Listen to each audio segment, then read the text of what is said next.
자, 마켓나우 2부로 이어가도록 하겠습니다. 우리 시장 오늘 한 주의 마지막 금요일인데 이번 주에는 역사적인 신고가 행진을 계속 펼친 시장이었기 때문에 이제 한 주의 마무리를 잘 해야 되는 상황입니다. 계속해서 우리 시장은 고점을 높여가고 있고 삼성전자는 8만 전자에 안착하는 걸 시도하고 있고 SK하이닉스는 35만 원 위에서 계속 거래가 되면서 전반적인 시장을 지탱해주고 이끌고 있습니다. 자, 이런 상황에서 오늘 시장은 간밤에 미국 시장에서 반도체 쪽이 워낙 좋았기 때문에 반도체로 좀 주도가 다시 되는가? 초반에는 그런 움직임이 나타났는데 다시 시간이 1시간 정도 지나니까 제약바이오 쪽으로 또 관심이 많이 쏠리더라고요. 어제 금리 인하에 대한 수혜를 오히려 어제는 제약바이오가 약했는데 이걸 한 타임 좀 늦게 반영하는 것인지 다시 좀 키 맞추기를 하기 위해서 여러 업종의 순환매가 도는 것인지 오늘은 또 제약바이오 쪽이나 아니면 스테이블 코인 오랜만에 올라가는 것들이 또 눈에 띄더라고요. 네, 그래서 최근 시장의 성격을 빠른 순환매라고도 얘기하는지 모르겠습니다. 이제 금요일 시장 다음 주 지나면 긴 추석 연휴도 앞두고 있는데 AI, 반도체, 로봇 역시나 강한 섹터 중에 하나니까 이 부분에 대한 옥석 가리기도 저희가 오늘 잘 해드리도록 하겠습니다. 네. 자, 이제 추석이 지나고 나면 또 본격적인 실적 시즌이 찾아오니까 네. 그런 것들도 좀 미리미리 대비하면서 실적 잘 나올 종목들 옥석 가리기 하는 거 잘 골라보시는 것도 필요하다라는 거 한 번 더 강조를 드릴게요. 자, 그럼 시장의 분위기 알아보겠습니다. 개장하고 1시간 정도 지난 지금 현재 어떻게 움직이고 있는지 김윤주 캐스터와 알아보도록 하겠습니다. 네, 우리 시장 10시 1분 구간을 지나고 있습니다. 오늘 코스피는 이 미증시의 사상 최고치 흐름에 그렇다 할 움직임은 미증시와는 다르게 움직이는 모습을 보여주고 있습니다. 어제 사상 최고치를 경신한 탓일까요? 오늘은 조금은 쉬어가는 모습 보여주고 있는데 코스피가 약세 출발 이후에 사상 최고치를 경신해내긴 했지만 지금 현재 시간 일단은 약보합권 내에서 움직이고 있는 시장입니다. 조금 더 자세한 시장 상황 트레이딩 뷰를 통해서 살펴보도록 하겠습니다. 일단 오늘 반도체 주들이 상승 출발해서 하락 전환이 됐습니다. 반도체주가 미증시에서 굉장히 좋았기 때문에 특히나 이 인텔과 엔비디아의 합작, 이 엔비디아가 인텔에 투자를 한다라는 소식으로 반도체주들이 전반적으로 좋은 모습을 보였었거든요. 다만 오늘 우리 시장에서 반도체주들 상승으로 출발을 했지만 지금 장이 진행되면서 점차 빠지는 모습을 보여주고 있고요. 오늘은 조금 쉬어간다라고 볼 수 있겠습니다. 삼성전자 1%가량 하락하고 있고 SK하이닉스도 0.57%가량 빠지고 있습니다. 오늘 시장 전반적으로 빨간불 켜면서 하락하는 종목들이 많습니다. 그 안에서 일단 상승하는 종목을 조금 찾아보자면요. 현대 로템이 6% 넘게 튀어오르고 있다라는 점이 특징적입니다. 현대 로템에 대해서 오늘 KB증권에서 목표가를 높여잡는 리포트를 냈습니다. 3분기에 대한 실적 기대감에 오늘 목표가를 높여 잡았는데 특히나 이제 폴란드 K2 전차에 대한 수출, 이제 2차 계약에 대한 매출이 잡히기 시작한다라면서 3분기 실적이 큰 폭으로 개선될 것이라고 전망을 했고요. 여기에 더불어서 연내 중동 지역과의 이 계약, 연내 수출 계약을 맺을 수도 있다라는 소식까지 함께 나오면서 현대로템이 오늘 6% 넘게 튀어오르고 있습니다. 방산주 단 안에서도 오늘 한화 에어로스페이스가 1% 넘게 지금 올라주고 있고요. 한국항공우주도 1.49%가량 오르면서 오늘 방산주들 전반적으로 좋은 흐름 보여주고 있다라고 볼 수 있겠습니다. 그 외의 종목들 오늘 조금 빠지는 종목들이 많습니다. 일단 2차 전지도 0.85%가량 LG 에너지 솔루션이 하락하고 있고요. 삼성 SDI도 1% 넘게 하락하고 있습니다. 오늘 조선주, 조선주, 원전주들 지지부진한 움직임을 보여주고 있는데 조선주 안에서 하나오션이 0.36%가량 소폭 올라주고 있고요. HD 한국조선해양은 0.73%가량 하락하고 있습니다. HD 현대중공업도 0.9%가량 하락, 삼성중공업도 1%가량 하락하고 있습니다. 두산에너빌리티는 0.83%가량 소폭 올라주지만 한국전력은 지금 1.37%가량 하락하고 있습니다. 그리고 오늘 은행주 단 안에서도 조금 쉬어가는 모습 나오고 있는데요. 어제 이재명 대통령이 국장 복귀는 지능순이라는 말을 또 하면서 이 증시 활성화에 대한 부양 기대감이 작용을 하고 있지만 오늘 일단 은행주 그리고 증권주들은 지지부진한 움직임을 보여주고 있습니다. KB금융지주 1% 넘게 하락하고 있고 메리츠금융증권 삼성증권도 1% 넘게 하락하고 있습니다. 미래에셋증권도 2%가량 하락하면서 오늘 증권주 단 안에서 일단 하락하는 움직임 나오고 있고요. 그리고 조금 상승하는 종목 섹터 일단은 제약바이오 업종입니다. 오늘 제약바이오 업종 금리 인하에 대한 사이클이 돌입하면서 코스피 시장도 그렇고 코스닥 시장도 그렇고 좋은 흐름 보여주고 있고요. 카카오가 3.55%가량 올라주고 있는데 이제 이프 카카오가 23일부터 25일에 개최가 될 예정입니다. 여기서 오픈 AI와의 협업 구체적으로 밝혀질 예정이고 이에 따라서 AI 모멘텀 강하게 붙으면서 오늘 3.55%가량 카카오가 강하게 올라주고 있습니다. 스테이블 코인으로 주목받으면서 카카오페이도 오늘 상승하는 모습 보여주고 있습니다. 1.27%가량 상승입니다. 코스닥 시장도 함께 열어보겠습니다. 오늘 코스닥 시장도 전반적으로 봤을 때 일단 혼조세 흐름입니다. 업종별로 혼조세 흐름을 보이고 있고 제약바이오 업종 안에서도 어느 정도의 혼조세, 다만 그래도 상승폭이 가장 높은 건 제약바이오 업종이라고 볼 수 있겠습니다. 알테오젠이 1% 넘게 오르고 있고요. 삼천당 제약이 3% 넘게 오르고 있는데 일단 이 간밤에 미국에서 이 노보노디스크가 먹는 비만약에 대한 임상 성공적으로 발표됐다라고 나왔습니다. 이에 따라 오늘 먹는 비만약 쪽으로 삼천당 제약 3% 넘게 오르고 있고요. 케어젠도 4% 넘게 튀어오르는 모습 보여주고 있습니다. ABL 바이오도 4.89%가량 오르고 있고 리가켄 바이오사이언스도 2%가량 상승입니다. 오늘 전반적으로 제약바이오 업종 좋은 가운데 쉬어가는 종목들을 살펴보자면 오늘 미용 의료기기 따는 쉬어갑니다. LNC 바이오 4% 넘게 빠지고 있고요. 클래시스도 1%가량 하락, 파마리서치와 휴젤은 지금 양전이 되긴 했지만요. 그렇다 할 상승은 보여주지 않고 있습니다. 오늘 2차 전지도 조금 쉬어가고 있고요. 로봇 관련주들도 쉬어가고 있는데 어제 전반적으로 정책 모멘텀 강하게 붙으면서 로봇주들 좋은 모습을 보여줬습니다. 하지만 오늘은 조금 쉬어가고 있습니다. 하이젠 R&M 4% 넘게 빠지고 있고요. 레인보우 로보틱스도 1.52%가량 하락입니다. 오늘 그래도 반도체 소부장 단 안에서 튀어오르는 종목들이 보입니다. HPSP가 6.86% 넘게 올라주고 있고요. 리노공업 1.73%가량 상승입니다. 다만 반도체 소부장 단 전반적으로 상승은 아니고 차별화된 장세를 보이고 있는데요. 이오테크닉스 1.43%가량 빠지고 있고요. 원익 IPS도 0.55%가량 하락입니다. 지금까지 이렇게 시장 상황 간단하게 살펴봤는데 전반적으로 혼조세 흐름을 보이고 있습니다. 그렇다면 지금 지수는 어떻게 움직이고 있을지 지수 상황 열어보겠습니다. 오늘 코스피, 코스닥 혼조세 흐름 가져가고 있습니다. 코스피가 0.43%가량 하락하면서 지금 낙폭을 키우고 있고요. 3,450선도 내려놓으면서 3,446포인트 지나가고 있습니다. 오늘 그래도 출발은 약보합으로 출발하면서 3,460선은 지지받으면서 출발을 해줬는데 점차 낙폭을 키우면서 지금 40선 부근에서 움직이는 모습 보여주고 있고요. 코스닥 같은 경우는 860선을 회복하는 움직임 나오고 있습니다. 0.36%가량 오르면서 860포인트 지나가고 있습니다. 그렇다면 지금 수급 상황은 어떨까요? 코스피 시장부터 수급 상황 열어보시죠. 오늘 개인만의 순매수, 외국인과 기관은 순매도하고 있습니다. 개인 2천억 넘게 사들이고 있고요. 외국인과 기관은 코스피 시장 오늘 강하게 팔고 있습니다. 특히 외국인의 순매도가 눈에 띕니다. 코스닥 시장도 함께 열어보시죠. 오늘 코스닥 매매 동향입니다. 오늘 코스닥은 개인과 외국인의 순매수가 들어오고 있고요. 기관만이 팔고 있습니다. 외국인이 160억가량 사고 있는데 오늘 외국인은 코스피 시장보다는 코스닥 시장 쪽으로 조금 더 주목을 하고 있다라고 볼 수 있겠습니다.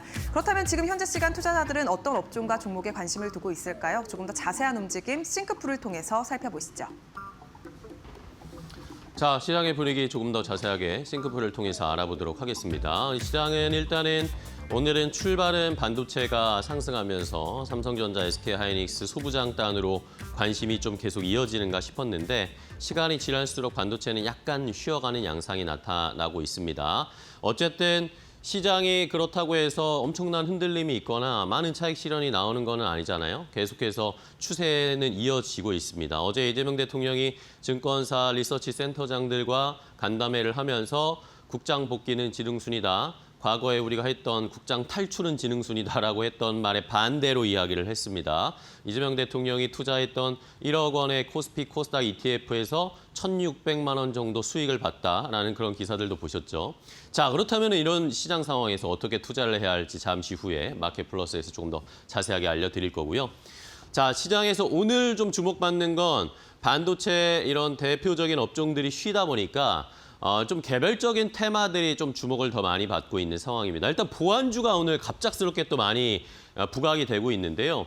자, 지금 롯데카드의 이 해킹 상황 이런 것들 이야기가 나오고 있고 정부에서도 지금 우리나라에서 지금 SK텔레콤, KT, 롯데카드 뭐 이런 식으로 해킹 보안 사고가 계속 연이어서 나타나다 보니까 정부 차원에서도 어제 이재명 대통령도 언급을 하면서 이 보안 사고와 관련된 대책을 마련해야 한다. 그리고 지금 뭐 금융위에서도 금융사들의 보안, 금융사들이 또 보안이 특히 더 중요하잖아요. 돈이 걸려 있는 거니까.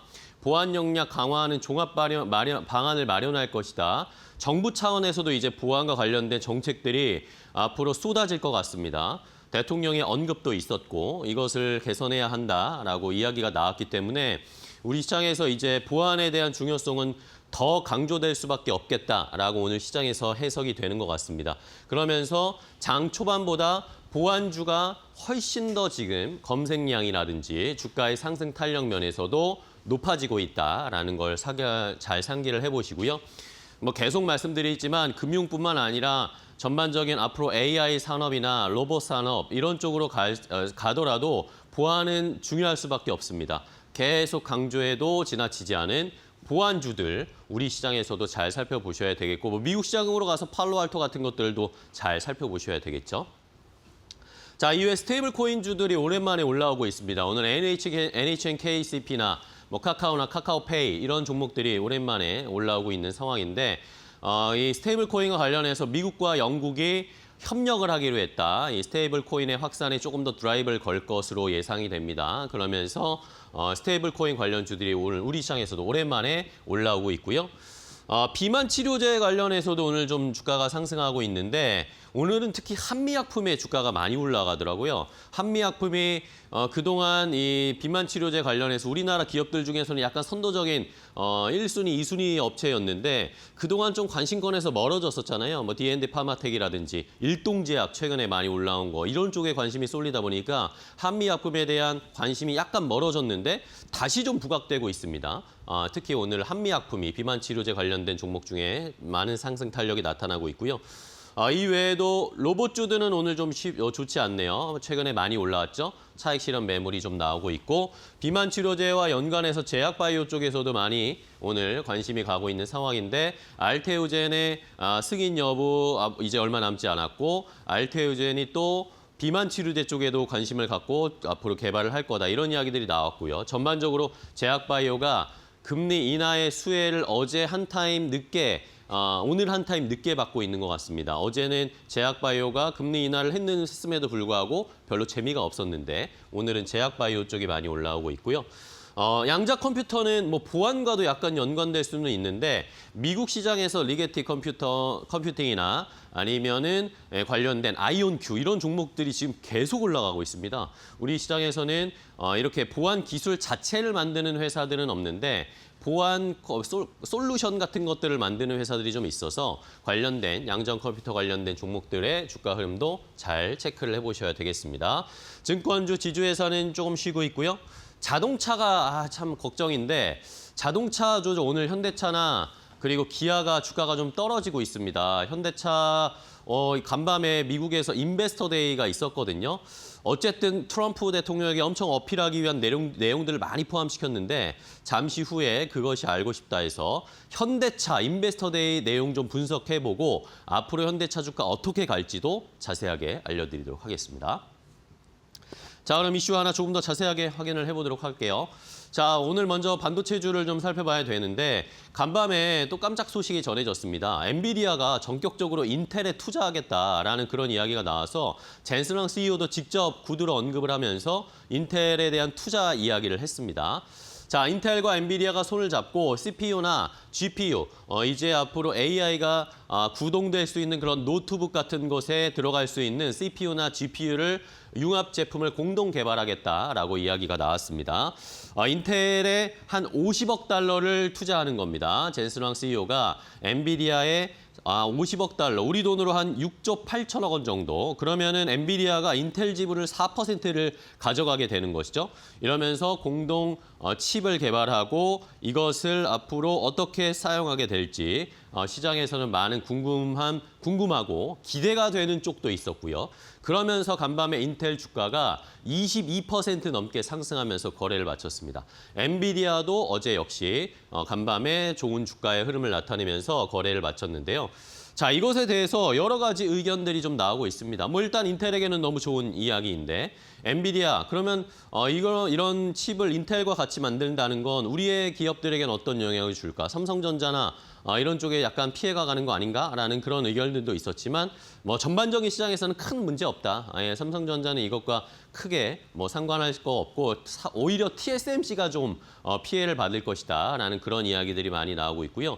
엔비디아가 이렇게 전격적으로 인텔에 투자한 게 왜 그럴까라는 분석 기사나 의견들도 미국 쪽에서도 많이 나왔는데 찾아보니까 엔비디아 젠스랑 CEO가 트럼프에게 어필한 거다. 이런 식의 해석들이 나오고 있더라고요. 미국 정부가 인텔의 지분 가져갔잖아요. 10% 정도. 그것과 개를 같이 하면서 결국에는 미국 내에서 칩을 만드는 이런 커뮤니티, 공동체를 만드는데 젠스랑 CEO가 약간 동의를 하면서 그럼 우리도 인텔에다가 투자를 하겠다라는 식으로 트럼프 대통령에게 어필한 게 아닌가라는 그런 이야기도 나오고 있고요.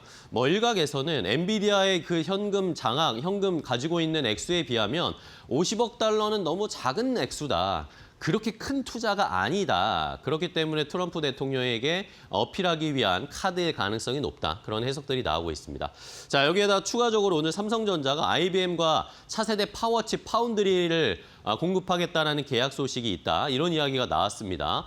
최근에 삼성전자 파운드리 쪽에서 계속 좋은 이야기 나오고 있잖아요. 엔비디아가 이렇게 해도 삼성전자는 꾸준하게 지금 잘 본인의 길을 가고 있습니다. 삼성전자 오늘은 좀 쉬고 있지만 앞으로 좀 더 기대해봐도 좋겠죠. 자, 그러면 반도체 관련된 종목들 오늘 어떻게 움직이는지 체크를 해보시죠. 네, 50일 주 신고가 간 이후에 삼성전자 오늘 살짝 쉬어가는 흐름들, SK하이닉스 역시 오늘도 쉬는 흐름들 좀 나와주고 있는 상황입니다. 삼성전자는 HBM4 고객용 이 샘플 출하가 한 11월 정도 예상이 되고 있는 상황이고요. 오늘 아침에 하나투자증권에서 삼성전자의 목표 주가를 11만 원으로 제시했습니다.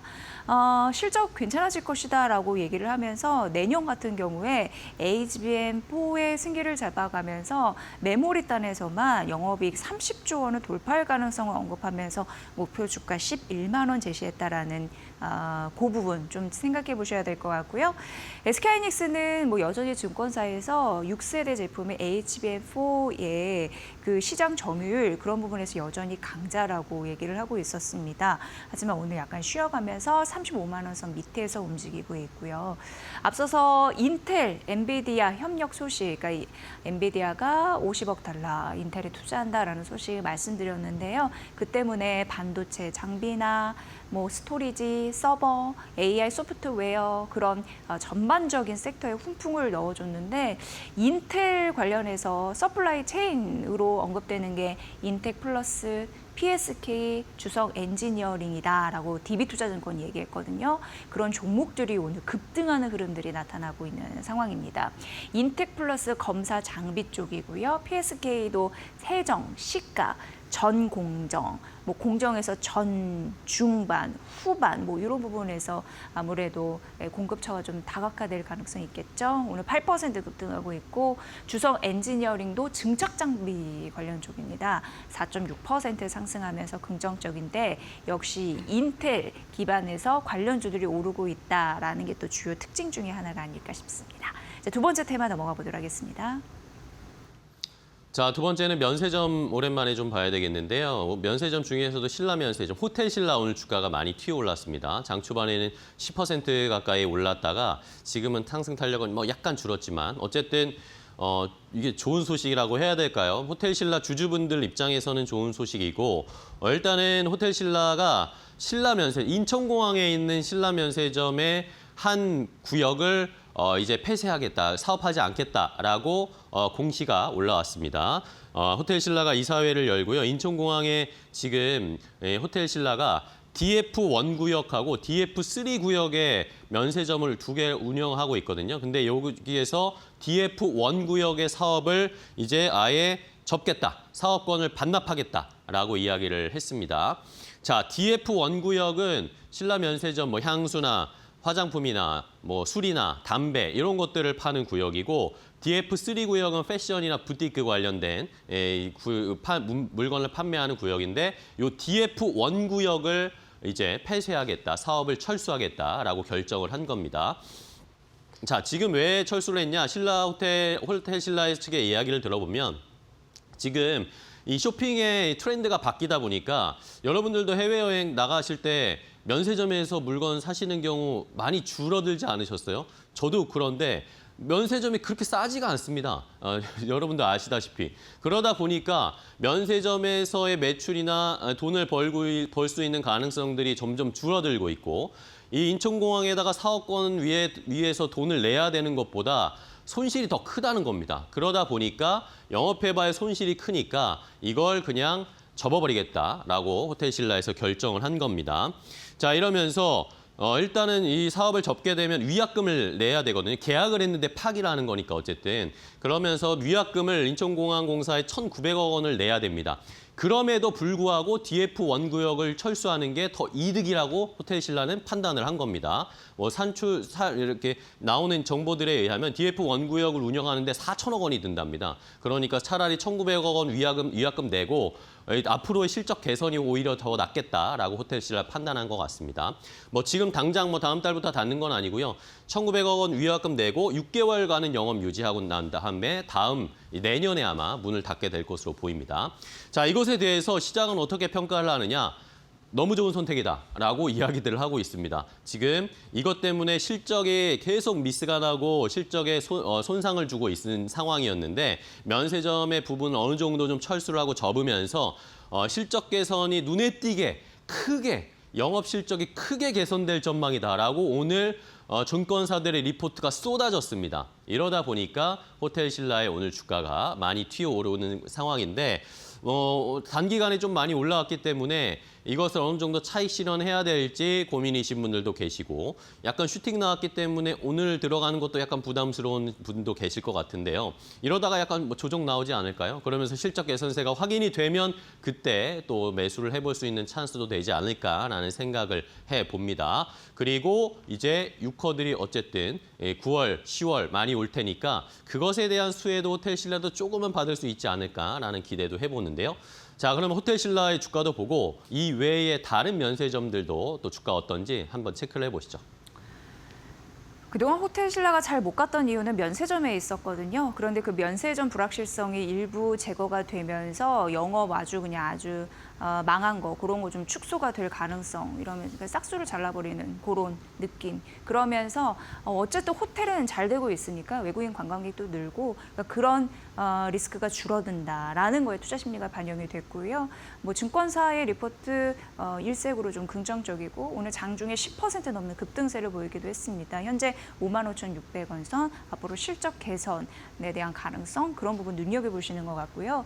신세계도 대표적인 이제 면세점 되게 중요한데 4% 상승하고 있고 글로벌 텍스프리는 아무래도 외국인 관광객이 얼마나 우리나라에 들어왔느냐 그리고 한국의 그 외국인 관련해서 정책이 굉장히 민감하게 반응하는 종목입니다. 왜냐하면 사후 면세, 관세와 관련된 그런 환급이 맞겠죠. 그런 환급에 대한 그런 사업을 하는 곳이고 최근 그 성형 텍스프리 이런 부분에 대한 규제를 걸다 보니까 주가가 확 떨어졌다가 최근 정부에서 성형, 관광 이런 부분을 좀 강조하는 듯 하는 그런 모습을 보이자 다시 재차 반등하는 흐름을 보였거든요. 그런 흐름 앞으로 어떻게 그 여러 가지 문제가 좀 해결이 될 수 있을지 좀 보셔야 될 것 같고요. 현재는 3% 가까운 상승세로 5,970원 선 보여주고 있습니다. 현대백화점 내에서도 면세점 있죠. 1% 상승하면서 88,300원 선 모이고 있고 주요 매출원 중에 하나인 면세 관련해서 좀 갖고 있는 JTC 같은 경우에는 살짝 좀 눌리고 있는데 역시나 호텔 신라가 좀 잡아주고 있는데 앞으로의 추가 상승 여력들 눈여겨보셔야 될 것 같습니다. 세 번째 테마 넘어가 보도록 하겠습니다. 자, 다음은 트럼프 대통령이 지금 영국에 가 있는데 거기에서 나온 이야기들을 좀 체크를 해봐야겠습니다. 영국과 미국은 뭐 전통적으로 강한 우방국의 관계를 가지고 있는 상황이었고 트럼프 대통령이 영국에 가서 원전과 관련된 합의를 결국에 또 발표를 했죠. 미국에서 그러니까 오클러나 뉴클리어 파워 이런 게 주가가 엄청 올랐는데 우리 시장에서는 원전이 따라가지 못하고 있는 상황이고 그 외에 또 미국과 영국이 협력하기로 한 것이 있는데 바로 스테이블 코인과 관련된 이야기였습니다. 자, 영국의 레이첼 리브스 재무장관과 미국의 스콧 베센트 재무장관이 만나서 이 가상자산 규제 협력을 공식화했습니다. 이러면서 스테이블 코인 규제 체계를 정립하는 그런 합의를 이뤄냈는데요. 어쨌든 이 스테이블 코인 관련해서 미국과 영국이 상호 협력을 많이 하고 서로 거래도 많이 하고 투자도 많이 하고 할 수 있게 그런 기반을 닦았다라고 시장에서는 좀 평가를 하고 있는 상황입니다. 자, 이 자리에 이 두 재무장관이 협력을 하고 이야기를 나누는 자리에 여기에 또 코인베이스나 서클이나 리플 이런 가상자산 CEO들이라든지 아니면 뱅크 오브 아메리카, 바클레이즈, 시티그룹 같은 전통적인 투자은행들의 관계자들도 함께 참석을 해서 이렇게 스테이블 코인을 어떻게 하면 더 활성화시킬 수 있을까에 대한 논의를 같이 진행을 했다고 합니다. 이러면서 미국에서도 스테이블 코인, 지금 스테이블 코인 미국은 드라이브를 엄청나게 걸고 있잖아요. 달러 스테이블 코인을 밀고 있는 상황인데 그것과 관련해서 체계를 정립했고 디지털 증권 샌드박스를 함께 설립하기로 했다. 그러니까 양국의 블록체인 기반의 금융 상품을 같이 실험을 해보고 여기에 영국 자금이 미국에 들어가는 것도 한번 투자를 해보고 이런 것들을 할 수 있는 증권 샌드박스, 디지털 증권 샌드박스를 함께 설립해서 함께 시험을 해보기로 했다라는 이야기도 나왔습니다. 자, 이러니까 우리 시장에서는 지금 워낙 스테이블 코인 이야기들이 막 나오고 있다가 지금 약간 주춤한 상황인데 뭐 청사진을 그려보면 희망회로를 돌려보면 미국과 영국이 이렇게 스테이블 코인을 협력을 하는 것처럼 우리도 미국과 스테이블 코인의 협력을 좀 할 수 있지 않을까라는 기대감도 일말의 기대감도 조금 있는 상황입니다. 우리나라 기업들도 최근에 스테이블 코인 진출하겠다라는 회사들 굉장히 많이 늘어나고 있잖아요. 이런 상황에서 위메이드가 최근에 위메이드도 역시 원화 스테이블 코인 시장에 진출하겠다. 그런 이야기를 했습니다. 그러면서 이 위메이드가 공개한 플랫폼 블록체인 메인넷 스테이블 원을 공개했거든요. 이러면서 위메이드는 과거에 코인 발행해가지고 주가가 엄청나게 올라갔던 거 기억하시죠? 이런 쪽에 아무래도 관심이 많은 회사인데 이번에는 원화 스테이블 코인으로도 한번 그런 과거의 영광을 재현할 수 있을까요? 함께 좀 지켜보면서 기대해 보도록 하겠습니다. 자, 그럼 마지막으로 스테이블 코인 관련주들도 함께 확인해 보시죠. 네, 다날이 오늘 50일주 신고가 기록했고 21% 넘는 급등세를 보여주고 있습니다. 가상자산이 우리 삶에서 다양한 영역에서 결제 패턴 이루어지다 보니까 긍정적인 수혜가 있겠죠. 미통 같은 경우에는 스테이블 코인 기반의 게임, 신작 출시 그런 이슈는 예전부터 있었고 10% 넘는 급등세로 6,680원선 보여주고 있습니다. 대표적으로 또 스테이블 코인 관련주라고 할 수 있는 블록체인 기반의 STO의 발행 사업하는 그런 사업을 영위하는 갤럭시와 머니트리 4% 강세고요. 아톤도 3% 상승세. 앞서서 이슈 말씀드린 위메이드는 오늘 한 강보합권 상승세 유지하고 있다. 이 정도로 지금 읽혀집니다. 자, 시장의 이슈들 정리를 해봤고 이제 오늘 시장 정리 투자 전략을 세워보도록 하겠습니다. 오늘 한 주의 마지막 금요일은 루크투자연구소의 임순재 대표와 함께하겠습니다. 대표님 안녕하세요. 네, 안녕하십니까? 네, 반갑습니다. 자, 오늘 시장 한 주의 마지막 금요일인데 뭐 이번 주 너무 뜨거웠잖아요. 어떻게 좀 마무리할까요? 네, 뭐 이번 주에 뜨겁다 보니까 오늘 같은 경우는 조금 쉬어가는 그런 날이 아닌가 싶습니다. 뭐 금일 같은 경우는 뭐 전일 미국 시장 상승에도 불구하고 국내 증시는 차익 매물 출회로 인해서 좀 하락을 하고 있는 그런 모습을 보이고 있다라고 보시면 될 것 같고요. 뭐 코스피 지수 같은 경우는 하락을 하고 있지만 코스닥 지수 같은 경우는 상승을 하고 있는 그런 모습입니다. 그만큼 뭐 개별적인 그런 이슈들이 있기 때문에 그런 부분이 주가에 반영이 되고 있다라고 보시면 될 것 같고요. 특히 코스닥 같은 경우는 코스피에 비해서 그만큼 상승폭이 좀 적었다라는 부분이고요. 그 외에도 반도체 부분, 그다음에 바이오 관련주들이 코스닥 시장을 오늘 이끌고 있다라고 보시면 될 것 같습니다. 뭐 시장 전체적으로 본다라고 하게 되면 반도체 관련주, 그다음에 비만 치료제 관련주들이 여전히 강한 그런 모습들을 보이고 있습니다.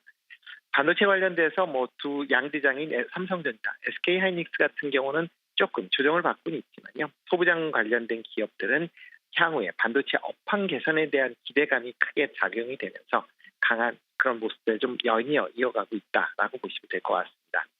이와 더불어 지금 오늘 같은 경우는 바이오 관련된 종목, 특히 비만 치료제 관련된 종목들이 상당한 강세를 보이고 있는 그런 날 아닌가 싶습니다. 전일 노보노디스크가 경구용 비만 치료제 3상 임상 결과를 발표를 했는데요.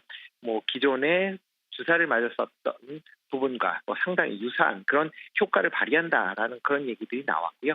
이와 관련돼서 올해 내에 FDA 승인을 지금 받을 것이다라는 기대감까지 같이 나오면서 이런 비만 치료제 관련된 종목들이 국내에도 강한 그런 시세를 나타내고 있다라고 보시면 될 것 같습니다.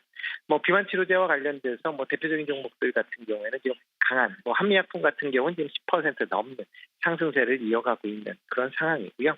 그 외에 삼천당 제약이나 일동제약, 인벤티지렉 같은 경우도 강한 그런 주가 흐름을 이어가고 있다라고 보시면 되지 않을까 싶습니다. 이와 더불어 이제 원전 관련된 종목들도 최근 조금 쉬다가 오늘 같은 경우 조금 반등하는 그런 모습을 보였는데요. 정부에서 신규 원전 2기, 그다음에 SMR에 대한 투자를 지속하겠다라는 천대부 장관의 발언 여파도 한몫을 했다라고 보시면 될 것 같습니다. 시장 전체적으로 본다라고 하게 되면 외국인 매매 패턴에 따라서 지금 시장의 움직임이 좀 크게 좌우되고 있다라고 보시면 되는데요. 금일 같은 경우도 지금 오전장이지만 지금 3천억 가까운 순매도세를 보이면서 코스피가 지수를 하락하는 그런 모습을 보이고 있습니다. 다만 외국인의 매도세가 연속적이냐라고 보면 아직까지는 시장 상황에 따라서 지금 변동성은 여전히 남아 있다라고 보여지고요. 외국인이 매수를 계속한다라고 하게 되면 지수는 우상향하는 방향으로 계속 이어질 가능성은 충분히 있다라고 보시면 될 것 같습니다. 이와 더불어 오늘은 전체적으로 좀 조정을 받고 있지만 지수 관련된 대형주 같은 경우에는 지수 상승이 계속 이어지는 그런 상황이기 때문에 추가적으로 상승 여력이 좀 남아 있다라고 보시면 되지 않을까 싶습니다. 네, 오늘 시장 쭉 정리를 해주셨습니다. 자, 오늘 특징주는 뭘로 가볼까요? 네, 오늘 반도체 관련된 종목들이 조금 쉬어가고 대형주는 쉬어가고 있지만 소부장 관련된 종목들은 여전히 강한 그런 모습을 보이고 있고요. 그 중에서 이제 케미칼 소재를 하고 있는 솔브레인 좀 관심 있게 보시면 어떨까 싶습니다. 반도체나 디스플레이, 2차 전지역 화학용 소재를 공급하는 그런 회사인데요. 전체 매출의 80%가 반도체 공정용 화학 소재다라고 보시면 될 것 같습니다. 상반기에는 실적이 좀 부진한 그런 모습을 보였습니다. 가장 큰 이유는 전방 산업인 이제 반도체 완성 업체들의 일단 실적이 좀 부진한 그런 업황 부진 여파로 부진했다라고 보시면 될 것 같은데요. 그렇지만 하반기 이후에는 반도체 업황이 개선될 것이다라는 그런 이제 시그널들이 계속 나오고 있습니다. 대표적으로 레거시 반도체의 반도체 가격들의 상승세가 지금 두드러지고 있는데요. 특히 3분기에는 레거시 반도체 가격이 20% 정도 상승할 걸로 예상이 되고 있습니다. 이렇게 반도체 가격이 상승한다라고 하게 되면 반도체 생산을 확대할 가능성이 충분히 있고요. 이렇게 반도체 생산이 확대되면 여기에 들어가는 소부장 관련된 기업들도 같이 좀 주목해 보셔야 되지 않을까라는 생각을 해보고 있습니다. 솔브레인 같은 경우에는 최근에 D램 생산 확대에 따라서 3분기 이후에 실적이 개선될 것이다라는 기대감이 지금 크게 나와 있고요. 이에 따라서 기관이 10거래일 연속 29만 주 정도씩 큰 매수를 했습니다. 특히 연기금도 같은 기간 8만 주 이상 매수할 만큼 일단 기관에서 관심을 갖고 있다라는 측면에서 좀 주목해 보시면 어떨까 싶습니다. 오늘 같은 경우는 지금 보합권 내에서 움직이고 있는 그런 모습을 보이고 있는데요. 지난 9월 초 이후서부터 지금 꾸준한 상승세를 보이고 있지만 다른 이제 대형 반도체 관련된 종목에 비해서는 상승폭이 아직까지는 좀 그렇게 크지 않다라고 생각을 하고 있고요. 지금 추가적으로 한 33만 원대까지 전 고점 수준인 33만 원대까지 충분히 상승할 수 있다라고 생각을 하고 있습니다. 네, 알겠습니다. 솔브레인 반도체 소부장 한번 잘 지켜보도록 하겠습니다. 좋은 전략 주셔서 감사하고요. 다음 시간에 또 뵙겠습니다. 고맙습니다. 네, 고맙습니다. 네, 잘 들었습니다. 자, 이렇게 마켓나우 브리핑 시장 상황 알아봤고요. 이제 한 걸음 더 깊이 들어가서 투자 전략 알아보겠습니다. 아까 말씀드린 대로 현대차 인베스터데이 한번 분석 자세하게 해볼 테니까요. 잠시 후에 뵙겠습니다.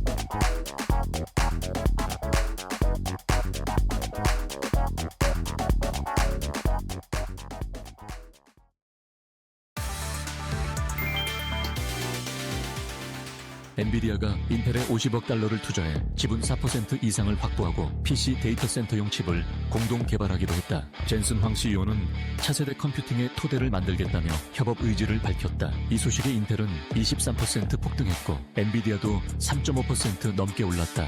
필라델피아 반도체 지수는 3.60% 급등, 30개 종목 중 26개가 상승했다. 반도체주 랠리에 힘입어 다우, S&P 500, 나스닥 등 3대 지수는 일제히 사상 최고치를 경신했다. 연준의 금리 인하 기대감까지 겹치며 소형주 지수인 러셀 2000도 최고치를 새로 썼다. 시장의 눈은 엔비디아발 빅딜이 기술주 랠리를 어디까지 이어갈지에 쏠려 있다. SK 하이닉스 주가가 심상치 않다. BNK 투자증권은 목표 주가를 35만 원에서 40만 원으로 상향하며 내년 HBM4 시장 SK 하이닉스 독주가 뚜렷하다는 분석을 내놨다.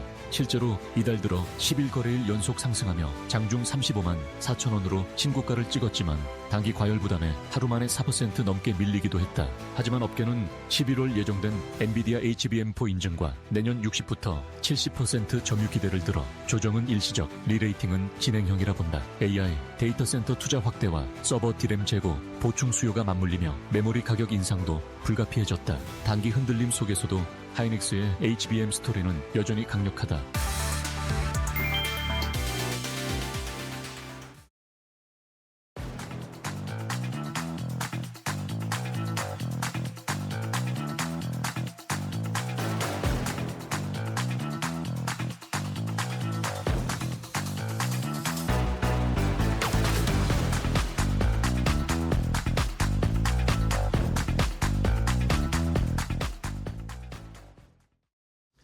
자, 마켓나우 2부와 함께하고 계십니다. 우리 시장은 지금 코스피는 3,444포인트, SK하이닉스, 삼성전자가 오늘 좀 쉬는 양상이어서 지수는 좀 내려가고 있고 코스닥은 여전히 강보합권 유지하고 있습니다. 858포인트 선에서 유지가 되고 있고 ABL 바이오나 리가켄 바이오나 삼천당 제약, 알테오젠 이런 제약 바이오 쪽이 좋으니까 코스닥이 아무래도 상대적으로 조금 더 힘을 내고 있는 모습입니다.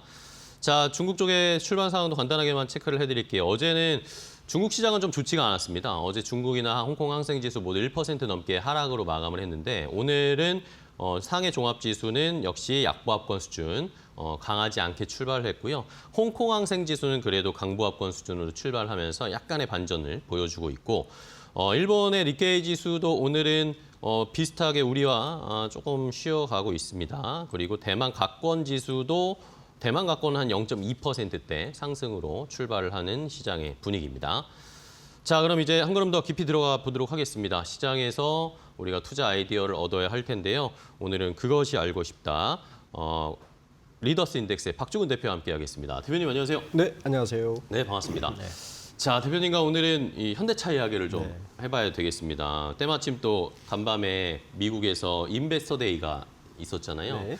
그리고 또 최근에 현대차 주가가 좋지가 않고 맞습니다. 네. 거기에다가 또 관세와 관련해서 부담스러운 상황이고 뭐 뉴스 뭐 보셨겠지만 이제는 미국에서 소나타보다 캠리가 더 싸진다, 가격이 내려간다 이런 여러 가지 좀 부담스러운 상황들이 계속 좀 겹겹이 쌓이고 있는데 자, 여기와 관련해서 어떻게 저희가 입장을 좀 정해야 될까요? 우선 일일비는 할 필요 없다고 봅니다. 그런가요?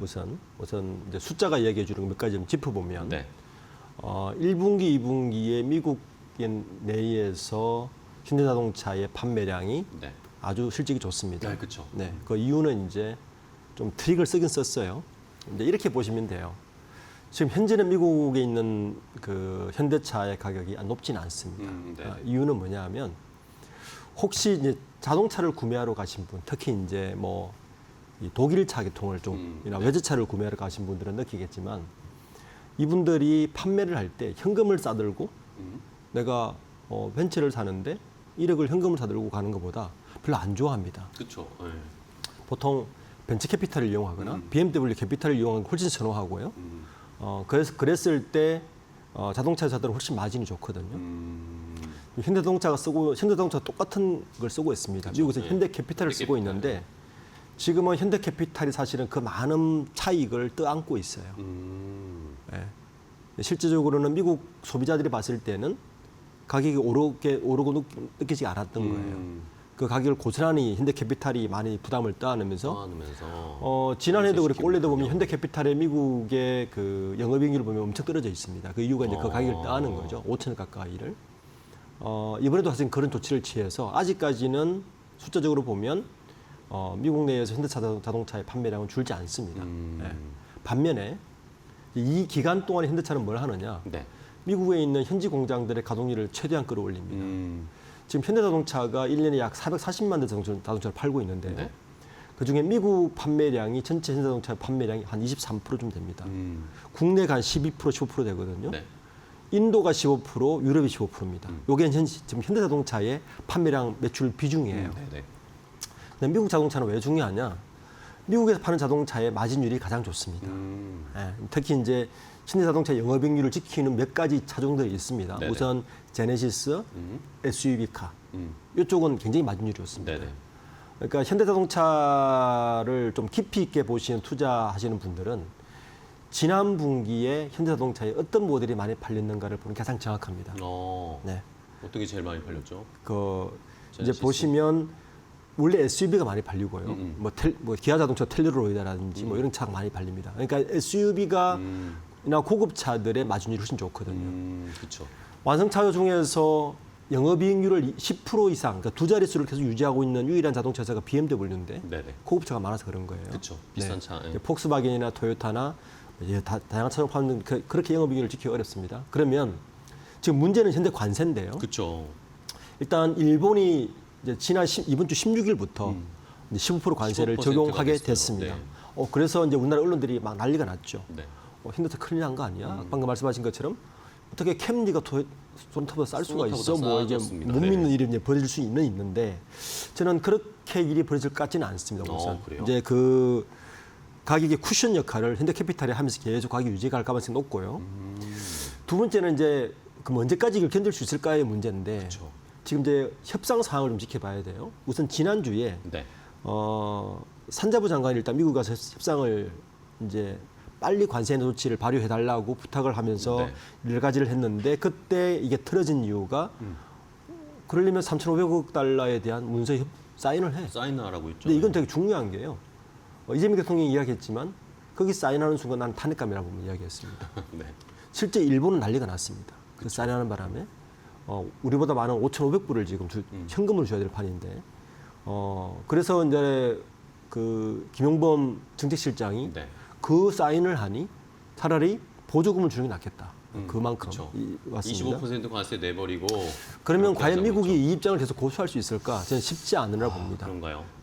그래서 요 이야기는 아마 지금 다음 주에 이재명 대통령이 유엔 총회 참석을 그렇죠. 하죠. 그때 1차 협상을 한 번 더 할 것 같고 최종 협상은 APEC이 있죠. 경주. 10월 달에. 네. 11월 달에 APEC이 있는데 APEC까지는 현대차가 방금 말씀하신 그런 그 자동차 가격에 대한 쿠션을 현대캐피탈에 전가하면서 네. 가격을 계속 유지할 가능성이 높다. 그래서 3분기까지는 저는 영업이익률을 손해는 보겠지만 판매량은 손해보지 않을 것이라고 좀 보고 있습니다. 네. 자, 실제로 대표님이 말씀해 주신 걸 오늘 새벽에 인베스터 데이, 우리 시간으로 새벽에 인베스터 데이에서 현대차 측에서 실제로 그렇게 얘기를 했습니다. 질문들도 막 나왔거든요. 현대차는 가격 안 올리는 거냐 이런 질문이 나왔는데 거기에 대해서 무니오스 대표가 아직 감당 가능하다. 네. 그러면서 판매 금융을 개선을 시켜가지고 아직까지는 가격 올리지 않고 고객들을 위해서 가격 올리지 않는 정책으로 일단은 유지할 거다라는 이야기를 했거든요. 근데 말씀해 주신 대로 진짜 그럼 이 3분기까지 조금 더 이걸 버티면 해결이 될 거냐라는 거죠. 전망 어떻게 보세요? 시간이 필요하다고 봅니다. 저는 호세무니오스 사장이 이제 미스터데이 때 비슷한 얘기를 했는데 거기에 이제 판매 금융을 뭐 조절한다는 게 바로 현대캐피탈이 네네네, 이용한다는 거예요. 그렇죠. 그러니까 일반적으로 그 리스나 대출 금리를 한 4.5% 정도 유지를 하는데 현대캐피탈이 한 1.23% 정도, 1.29% 정도를 유지하면서 그걸 흡수하는 거예요. 가격 포션을. 네네. 그러면 소비자들에게 이제 그만큼 호소력이 있는 것이고 또 하나 이제 1, 2분기에 많이 판매된 이유 중에 하나가 자동차 보조금이 곧 끊길 것이라는 미국 내의 네, 소문이 그렇죠. 계속 돌면서 사전에 많이 구매를 하는 이제 구매 효과까지 이제 생기면서 판매량이 줄지 않고 오히려 더 증가를 한 건데 네. 그럼 과연 이게 언제까지일 것인가? 요즘 미국의 경기가 심상치 않습니다. 그러니까 무슨 말이냐면 이 관세 협상이 과연 미국엔 득마될 것이냐? 아닙니다. 그러니까 현재 미국의 소비자 지출 현황이라든지 금리라든지 여러 가지를 보면 지금 미국 대통령이 네. 계속 금리를 인하하라고 압박하고 있지 않습니까? 네네. 연준에다가 이유가 뭐냐면 금리 인하를 해야만이 지금 관세가 오르면 결국엔 지금처럼 현대자동차처럼 대부분의 그 미국 수출하는 기업들이 그 가격의 인상폭을 본인이 떠안고 있어요. 네네. 이게 1년 이상 못 가거든요. 그러면 그렇죠. 그 가격이 미국 소비자 가격에 반영이 되겠죠. 전가되겠죠. 그러면 가격이. 물가가 오르기 시작할 거고요. 그래서 금리를 인하해야 그만큼을 또 충격을 흡수할 수 있는 이 구조인데 네. 이렇게 되면 미국은 인플레이션에 빠지는 거죠. 가장 두려워하는 건데 네. 요 전까지 협상력을 최대한 키워가는 게 전략이다. 그러니까 요거는 이제 산자부나 정부와 현대자동차와 다른 기타 산업도 마찬가지일 텐데 미국이 견딜 것이냐 우리가 견딜 것이냐에 대한 지대한 싸움을 아마 네. 올 1년까지는 저는 할 거라고 봅니다. 중요한 건 사인하지 않는 게 중요하다. 네. 현대차가 지금 상반기에만 1조 이상의 영업이익 손해를 봤다고 스스로 이야기를 했는데 네. 하반기에도 아마 그 정도 손해를 감수하고 지금 진행할 거로 보입니다. 어.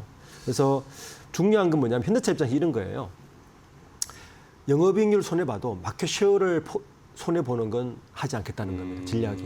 왜냐하면 마켓 쉐어를 자동차라는 이제 이 소비 자체가 일단 한번 갈아타기 시작하면 로얄티를 뺏긴다는 게 이탈되죠. 큰 거기 때문에 그만큼 계산을 해보면 그거보다는 영업이익률을 좀 낮추더라도 가격을 올리지 않고 견디겠다는 전략으로 가고 있는 것 같습니다. 그러면은 대표님 말씀을 정리를 해보면 어쨌든 지금 관세 때문에 부담이 있고 영업이익률이나 영업이익이 실제로 줄어드는 상황이지만 그걸 현대캐피탈이나 이런 판매금융으로 어쨌든 어느 정도 방어를 해주고 네. 가격을 올리지 않고 미국 시장의 수입 판매 쉐어를 포기하지 않겠다. 포기하지 않고 또 올리는 전략을 하겠죠. 오히려 더 공격적으로 네. 판매해서 오히려 지금 영업이익은 손실을 보더라도 판매 이 쉐어를 늘려서 그렇죠. 이 협상이 타결된 이후의 상황을 오히려 더 극대화시키겠다 이런 전략이네요. 그게 사실은 어제 그 호세 무뇨스가 발표한 인베스터 데이의 일부 이제 내포되어 있습니다. 네네. 그 인베스터 데이 때 호세 무뇨스 이제 CEO가 발표한 크게 두 가락인데요. 네네. 첫 번째는 현재 그 현대차가 글로벌 판매 그 자동차 규모가 약 440만 정도인데 네네. 이거를 555만 대까지 100만 대를 더 올리겠다. 네네네. 그럼 뭘로 올리겠느냐? 친환경 차로 60%를 채우겠다는 겁니다. 네. 현재 25%거든요. 그러니까 그러면서 영업이익률을 8% 이상을 유지하겠다는 발표를 했습니다. 이게 가능한 것이냐에 대한 이제 의문점이 그쵸. 생기는데 이제 결국엔 아까 말씀드렸지만 현재 자동차 회사를 투자하는 사람들은 사실 어떤 차종이 많이 팔리는가 가장 관심사입니다. 그렇죠. 그러니까 사실은 많이 팔리는 것도 중요하지만 어떤 차종이 많이 팔리는가가 그 기업의 영업이익률을 결정하거든요. 마진이 많이 남는 예. 차를 많이 팔아야죠. 현대차는 아마 그 영업이익률 많이 늘리면서도 영업이익률 8% 이상을 현재 수준을 지키겠다고 하는 내포된 거는 고급차, 특히 하이브리드 차를 많이 팔겠다. 하이브리드 차가 마진율이 좋습니다. 네. 그래서 하이브리드 차를 현재 8종에서 16종에 늘려서 네. 그리고 하이브리드 그리고 전기차를 포함한 이 차종을 전체 판매량이 60%까지 늘리겠다는 겁니다. 그러면 마진율이 좋아집니다. 요 전략을 피는 거죠. 그리고 미국 시장에서 현재 미국에 있는 현대차 공장의 생산량을 지금보다 늘리면 현재 70만 대 정도 네. 생산을 할 수 있거든요. 요게 2년 후에는 120만 대까지 늘어나는데 현대차가 미국 시장에서 판매하고 있는 자동차 대수가 지난해 기준 170만 대 정도입니다. 네네. 그러면 120만 대까지 생산을 하면 50만 대를 뺀 나머지는 다 생산할 수 있다는 이야기예요. 그렇죠. 50만 대는 국내에서 생산해서 가는데 그럼 미국에서 어떤 차를 생산하느냐? 하이브리드카와 전기차를 생산한다는 이야기입니다. 그럼 마진이 더 극대화되겠네요. 그렇죠. 그쪽에서만 그래서 마진율을 되면. 지키겠다는 게 어제 호세 무뇨스 사장이 발표한 메시지의 중요 포인트입니다. 자, 이제 어느 정도 좀 이 퍼즐이 맞춰진 것 같습니다. 말씀을 해주신 것처럼 이제 마진율이 높은 차들을 훨씬 더 많이 그걸 미국에서 네. 미국에서 생산해서 마진율 높은 차량을 미국에서 더 많이 판매하고 그러면서 미국에서의 판매 쉐어를 점점점 늘려가는 전략. 지금 당장은 영업이익률이 약간은 그렇죠. 미스가 나더라도 중장기적으로 봤을 때 그걸 유지하고 더 큰 시장을 위해서 그리고 이제 또 하나 중요한 포인트가 뭐냐면 왜 그걸 지키려고 하느냐 네. 이런 겁니다. 혹시 최근에 자동차를 사본 분들은 느끼시겠지만 네. 저도 최근에 자동차를 바꿨는데 아 자동차가 스마트폰 같이 바뀌는구나 하는 거 많이 느껴요. 네, 그렇죠. 예. 왜냐하면 모든 IT 기기가 연동되잖아요. 그쵸. 특히 이제 자동차의 어떤 유저들의 그 그래픽 유저 인터페이스라든지 이런 것들이 락인 효과가 굉장히 큽니다. 맞습니다. 왜냐하면 그 이전에는 자동차라는 게 비슷했어요. 기계 장치면. 그렇죠. 예. 뭐 핸들 있고 기아 있고 시동 걸고 다였는데 요즘은 자동차에서 모든 엔터테인먼트를 다 하고요. 그리고 본인의 스마트폰과 연동되어서 대부분의 프로그램을 많이 운동합니다. 네. 그러면 안 바꾸려고 합니다. 그렇죠. 예. 바뀌면 또 새로운 세팅을 다시 세팅을 세워야 다 되고 해야 되고. 우리가 스마트폰도 보면 갤럭시를 쓰는 분과 애플을 쓰는 분들이 가면 갈수록 안 바뀝니다. 그렇죠. 예. 예, 그 유저에 익숙해지기 때문에 미래가 아니고 지금의 자동차의 그 전략은 뭐냐면 SDV입니다. 소프트웨어 드리븐 비이클. 네네. 그러니까 소프트웨어를 중심으로 한 플랫폼 전략으로 모든 자동차가 갑니다. 이 말은 무슨 말이냐면 시장을 뺏기는 순간 이것조차 뺏깁니다. 그렇죠. 다시 그러니까 회복하기가 스마트폰과 어려워지죠. 비슷한 전략으로 갑니다. 그래서 지금은 이런 변화 시점에는 수익률을 일부 포기하더라도 판매량이나 마켓 쉐어를 뺏기는 순간 미래는 없다고 보는 거죠. 그래서 현대차는 그 전략으로 갈 수밖에 없는데 그 전략을 가면서 전기차, 그다음에 하이브리드 카를 더 늘리는 쪽으로 네. 갈 가망이 네. 없다고. 그래서 오늘도 뭐 인베스터 데이 끝나고 나서 전문가들이 뭐 평가한 이야기들 막 보니까 현대차가 인베스터 데이를 굳이 미국에서 한 이유. 네. 그리고 이 내용들을 보면 트럼프에게 어필하는 내용들도 많았다. 뭐 그런 해석들도 있었고 결국에는 정부와의 협상에서 현대차도 뭔가 지금 같이 그렇죠. 궤를 같이 하면서 협상을 하고 있을 것 같은데 현대차에게 그럼 일단은 지금 단기적으로 제일 중요한 건 이 협상 타결, 관세와 관련해서 뭔가 확정되는 이 순간이 제일 중요할 것 같습니다. 맞습니다. 이 시점도 되게 중요하죠. 네. 왜 어제 했느냐. 다음 주에 이재명 대통령이 유엔 총회에 참석합니다. 아, 네, 전략적이죠. 그래서 아마 정부와 산자부와 호흡을 같이 하고 있는 걸로 보이고요. 물론 현대차 입장에서는 관세 협상이 중요합니다. 그런데 한 가지 믿음 분명한 것 같아요. 네. 결국에는 15%로 합의될 것이다. 합의될 것입니다. 10% 합의될 것이고 그때까지만 협상이 계속 가겠지만 초기에 이야기했던 15%로 갈 것이다. 왜냐하면 일본도 그렇고 이것도 그렇게 갈 거니까. 그렇죠. 예, 거기에서 벗어나지 않을 것 같아서 지금 현대차에 좀 관심을 보이시는 분들은 15%로 갈 것이라는 약간의 믿음을 가지고 좀 현재 일어나는 이벤트들을 좀 바라봤으면 좋겠습니다. 그러니까요. 이런 상황이 있지만 뭐 물론 다른 지금 삼성전자, SK하이닉스 주가가 막 올라가는 것처럼 현대차는 가지 못하고 있지만 그렇다고 해서 지금 뉴스나 이런 상황은 되게 안 좋은 것처럼 뭐 평가가 되지만 주가가 그렇다고 떨어지지는 않습니다. 맞습니다. 현대차가 주가가 아예 떨어지는 상황이 아니라 그냥 하방을 유지하고 있기 때문에 그렇죠. 다른 것 다 오르는데 안 오를 뿐인 그렇죠. 거죠. 네. 오르지 않을 뿐이지 떨어지지는 않고 있다라는 것에서 시장에서도 지금쯤이면 조금씩 모아가야 되는 거 아닌가라는 그런 의견들도 좀 있다라는 거 생각을 해보셔야 되겠고, 오케이 좋습니다. 미국 쪽에서의 전략은 그렇게 상황이 펼쳐지는 것 같고, 최근에 어쨌든 또 약간의 트러블이 있었던 게 구금 사태, 노동자분들의 구금 사태가 좀 있었는데 이것은 큰 영향을 줄까요? 미국에 투자하는 것에 대한 현대차의 입장은 어떨까요? 현대차는 2차 전지 업체보다는 타격을 적게 받습니다. 네네. 왜냐하면 우선 이번 구금 사태가 LG 에너지솔루션과 현대차 합작 공장인데 네네. 뭐 당연히 배터리 공장이죠. LG 에너지솔루션은 지금 GM하고도 만들고 있고 그다음에 스텔란티스하고도 만들고 네네. 있고 합작 법인을 공장을 만들고 있는데 현대차는 당장 만약에 지금 이 사태 때문에 결론적으로는 미국의 그 합작 공장이 2, 3개월 정도 지연될 수는 분명한 사실이고요. 그렇게 되면 필요한 배터리를 국내에서 가져오면 되는 거거든요. 그래서 현대차 입장에서는 큰 타격은 없을 것이다.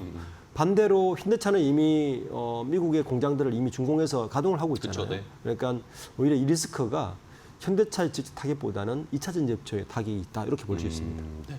오늘 인베스터 데이에서도 현대차가 미국의 투자 앞으로 얼마나 더 할 건지 더 구체적인 그런 액수들을 제시했으니까 네. 이걸 이제 트럼프 대통령에 좀 보라고 어필을 한 거다라는 네. 그런 해석들도 있었고요. 그러면 이제 국내 쪽의 생산 라인 이런 것들을 좀 생각을 해봤을 때는 일각에서는 이 노란봉투법 통과된 것이 아무래도 현대차가 노조의 이런 힘, 파워가 아무래도 조금 있는 회사이다 보니 현대차나 현대차 그룹 쪽에 조금 이게 부담되지 않을까 중장기적으로 봤을 땐 그런 이야기들도 있습니다. 아니면 오히려 이게 공장 자동화로 가는 오히려 촉매제가 될 수도 있다. 뭐 이런 해석들도 있는데 어떻게 보세요? 이게 아마 가장 민감할 겁니다. 우선 지난 16일 날 임단협을 이제 마무리 지었는데 찬성률이 52.9%였어요. 이 숫자가 되게 중요하다 보는데 네. 최근 3년간의 탄성률을 보면 2022년도에 현대차 임단협 찬성률이 61.9%였어요. 23년도에 58.8%. 네. 작년 24년도에 58.9%였습니다. 거의 그러니까 60% 60%를 왔다 갔다 유지하는데 했네요. 지금 거의 한 10% 가까이 떨어졌습니다. 떨어졌거든요. 그러니까 이 함의가 주는 의미를 좀 읽어내야 되는데 뭘까요? 우선 이번 노란봉투법에 현대차가 가장 타격을 입을 수 있는 부분은 뭐 산별노조 이런 부분보다는 네. 현대차의 전략은 글로벌 전략이잖아요. 네. 지금 당장 보면 이번 상반기 때 미국의 전기차 수출량이 98% 줄었습니다. 지금 울산 현대자동차 그 전기차 공장은 가동이 많이 떨어져 있습니다. 미국에 생산하고 있는 거죠. 네네. 그러면 노조들이 가만히 있을 수는 없는 거죠. 그렇죠. 그래서 그 외국에 투자할 때 노조와의 합의를 본다든지 이게 가장 아마 걸릴 겁니다. 이번에도 미국에 지금 3조 5천을 더 투자하겠다 발표하지 않았습니까? 네. 이러한 것들이 현대차 입장에서는 노란봉투법으로 시행에 논해서 가장 좀 민감한 사안이 됐고 이번 인단협에서도 이 52.9%라는 거를 함의하는 것은 네. 이 부분에 대한 노조에서 분명히 이야기가 있을 것이고 요거를 내년으로 미룬 걸로 알고 있습니다. 이 부분은 내년 3월에 시행되고 나면 지금 올해 시행이 안 됐으니까 그 노조에서 요구할 수 없어요. 네. 시행이 되고 나면 현대차의 글로벌 전략은 수정이 불가피하지 않을까. 막 굉장히 일자리가 바뀌는 거니까요. 굉장히 아마 반발이 있을 것이라고 보입니다. 이러니까 이제 현대차 그룹 쪽에서는 그러니까 미국 쪽의 생산도 더 늘리는, 물론 미국에 공략하려는 그렇죠. 전략도 있지만 이런 것들 때문에 미국의 생산 캐파를 더 늘리고 있는 상황이고 네. 또 나오고 있는 이야기는 늘 보스턴 다이나믹스가 따라붙으면서 공장 자동화 네. 실제로 얼마 전에 또 그런 생산 라인의 자동화 시스템을 공개했잖아요. 현대차 그룹이. 그렇죠. 네. 이런 거는 네.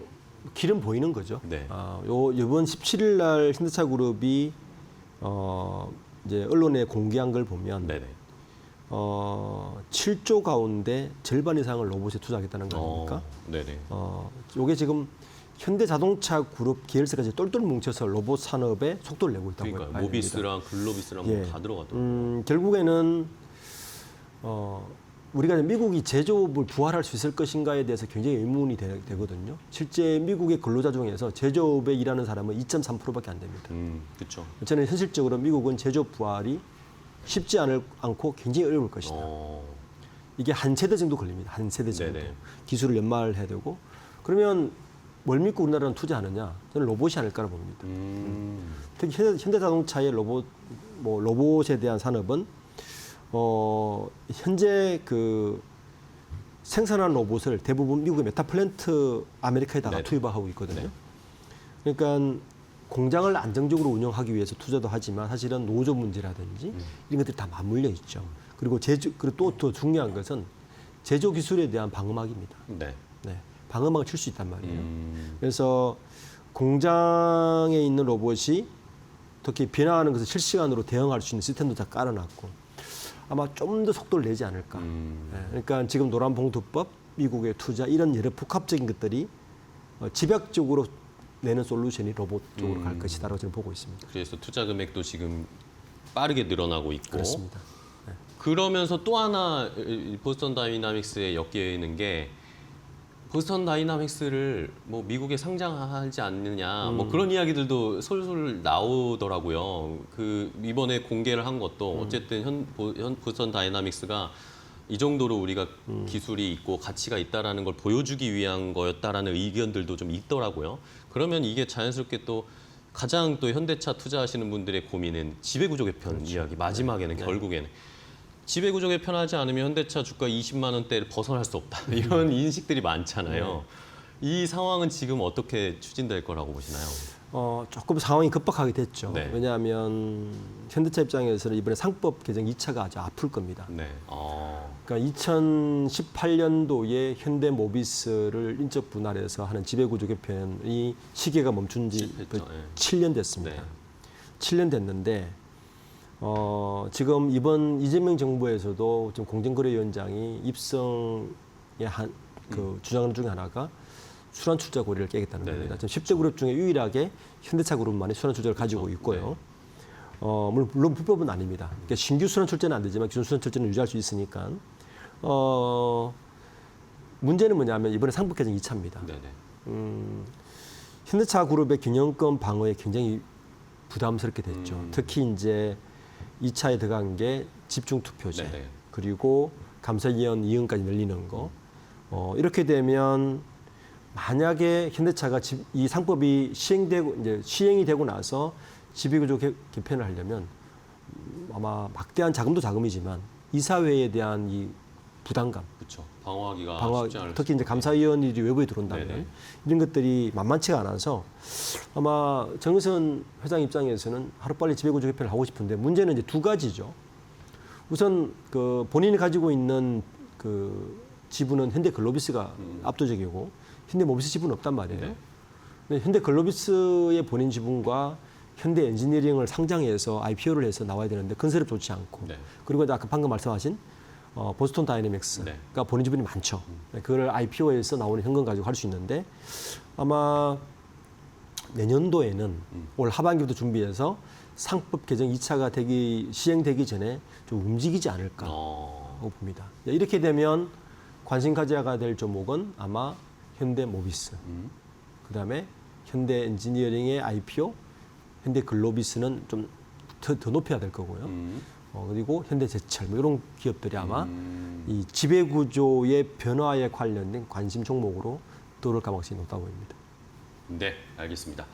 자, 이렇게 마지막 지배구조 개편 이야기까지 실제로 진짜 상법 개정 2차 상법 개정안이 시행되기 전에 움직일지 그리고 가장 중요한 건 단기적으로는 미국과의 관세 협상 이게 어떻게 타결될 것인지 어느 시기에 또 타결이 될 것인지 이게 가장 중요한 포인트다.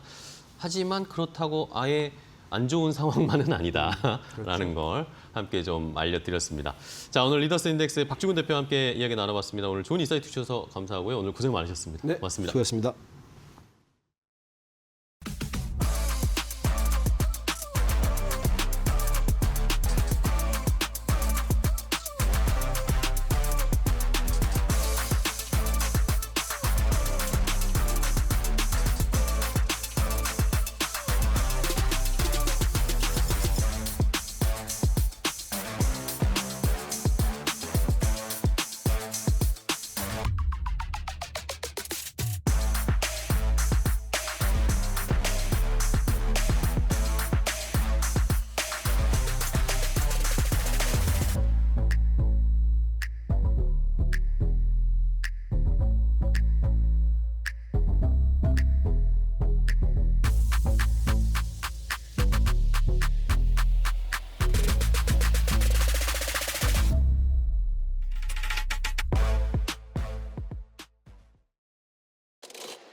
안녕하세요. 매드토크 신일섭입니다. 오늘의 주제는 코스피 숨고르기 국면, 롯데카드 개인정보 유출, KT 해킹 사태, 여파 보안주 급등세입니다.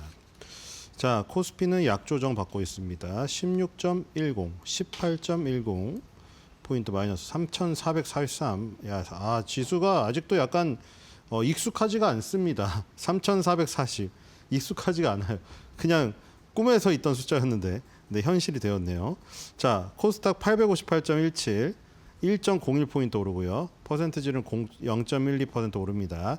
자, 일단 숨고르기 국면 들어갔는데 일단 지금 여러분들 계속 말씀드린 대로 장기간의 박스권을 돌파하고 코스피 기준으로 말씀드리겠어요. 코스피 기준으로 만 3개월짜리 박스권 돌파하고 위로 뻗기 시작했기 때문에 그 전에 올라갔던 폭만큼 오를 가능성이 있다. 자, 그 맨 밑에부터 폭을 따져도 되지만 중간에 한번 쉬었던 2025년도 5월이죠. 5월 달에 대략 2600선에서 지금 중간에 박스권 하단부가 3100선이거든요. 그럼 대략 600포인트 정도 되죠. 그러면 이제 300선 이 상단에서 600포인트 정도. 거의 지금 이번에 잘하면 4000에 가까운 지수까지 한번 일단 갈 가능성이 있지 않을까 이런 생각이 들고요.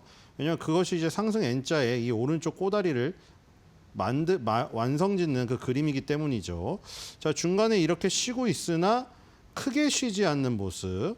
아마 이런 5월 달에서 6월, 7월 달에 올라갔던 이런 모습이 나타나지 않을까.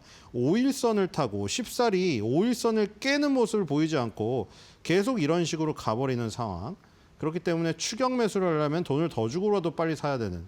계속 이렇게 오르고 계속 추격 매수를 하고 이렇게 되면은 계속 오릅니다. 왜냐하면 추격 매수를 하는 사람들이 웃돈을 주고라도 빨리 타야지 하는 급박한 마음 때문에 계속 사버리기 때문에 위에서 떨어지질 않습니다. 왜냐하면 지금 열차가 출발해서 이번에 놓치면 다음 열차를 기다려야 된다는 그런 마음이죠. 그런 마음이 수급에 작용하기 때문이죠. 그러니까 높은 가격으로 계속 사니까 낮은 가격에 사려고 기다리는 사람이 없는 겁니다. 그러니까 안 떨어지죠. 지금 그런 상황이 지금 진행이 될 가능성이 있다는 생각이 들고요. 자, 오늘 3,800억 팔고 있습니다. 오늘은 코스피가 조금 나갑니다. 근데 그 전에 일주일 동안 워낙 많이 수량을 쌓아놨기 때문에 그렇죠? 오늘 나가는 거는 어제 산 것만큼 일단 나가고 있고요. 물론 절반가량이 지금 남았습니다. 오늘은 수급이 좋지 않고요. 코스닥도 100억 정도 팔고 있습니다. 150억 정도. 자, 큰 금액은 아니지만 외국인이 코스피 코스닥 양시장에서 매도를 하고 있습니다. 자, 거래소 보겠습니다. 오늘도 SK 하이닉스는 빨간불을 켜고 있고요. 삼성전자도 마이너스긴 하지만 드디어 8만 원이라는 참 그리웠던 주가입니다. 그렇죠? 5만 원, 6만 원대에서 한없이 한탄을 했었는데 지금 8만 원이면 그렇죠? 8만 원, 9만 원 이런 거는 이제 같이 얘기될 수 있는 라인이잖아요. 자, 삼성전자도 지금 6자리를 한번 봐야 될 텐데요. 자, 삼성전자 액면 분할한 거 다들 알고 계시죠? 이게 200만 원 후반에서 300만 원짜리였습니다. 액면 분할해서 이제 5, 6만 원 하던 건데 자, 지금 8만 원도 많이 오른 겁니다, 사실. 자, 이제 10만 원을 바라보고 있죠. 그래야 마지막 남은 그 9만 원대 구조대를 기다리시는 그분들까지 구출될 수 있겠죠. 자, 그리고 삼성전자, SK 하이닉스가 조금 이제 조종을 보이니까 조방원이 또 움직이죠. 이거 지금 누누이 말했죠. 이 알고리즘은 깨지지 않는다는 거죠. 제가 아까 말한 대로 지수가 3,900 가까이 가더라도 이 주인공이 바뀌기 어렵다는 거죠. 삼전 SK 하이닉스가 지수를 이끌고 한번 숨고르기를 하면 또 조방원이 쉬다 가고 이 번갈아 가면서 공을 넘겨받고 이런 과정들이 반복이 될 가능성이 큽니다. 하나에어로스페이스 결국 100만 원 지키니까 지금 103만 6,500원까지 올라갔습니다. 이 지금 이격에 대한 부담이 계속 이런 식으로 해서 줄어드는 거예요. 기술적인 이격이 시간을 벌면 이동평균선이 그려지면서 따라오지 않습니까? 지금 자연스럽게. 그러면 이격이 좁혀지는 거죠. 그냥 옆으로 기고만 있어도. 그렇죠? 무슨 뜻인지는 뒤에 보여드릴게요. 말로 이해를 못하시면. 자, 지금 지금 두산 에너빌리티도 지금 플러스고요. HD 현대중공업은 마이너스지만 0.10 마이너스니까 거의 그냥 보합입니다. 그러니까 지금 오늘 조방원 중에 지금 방산 하나에어로스페이스, 원자력 두산 에너빌리티 강보합이고요. 조선 HD 현대중공업 마이너스지만 하나오션 14위 하나오션은 또 플러스입니다. 그리고 HD 한국조선해양은 마이너스고요. 자, 지금 계속 퐁당퐁당이죠. 그다음에 삼성중공업은 1.5 마이너스네요. 자, 그러니까 지금 하나오션은 플러스를 또 기록을 하고 있습니다. 조선주가 뭐 엄청 큰 조정을 받는 건 아니고요. 자, 그다음에 23위의 현대로템이 오늘은 이 하나에어로스페이스와 함께 오르는데 현대로템의 상승폭이 훨씬 더 크네요. 그렇죠? 오늘 카카오를 특징주로 준비했습니다만 카카오를 보다 보니까 바로 몇 안 되는 순위 아래 현대로템이 지금 눈에 띕니다. 현대로템 내년도 LA 올림픽 관련주기도 해요. LA의 그 노후된 인프라들, 현대로템이 지금 다시 전철하고 이런 것들 들어가기 때문이죠.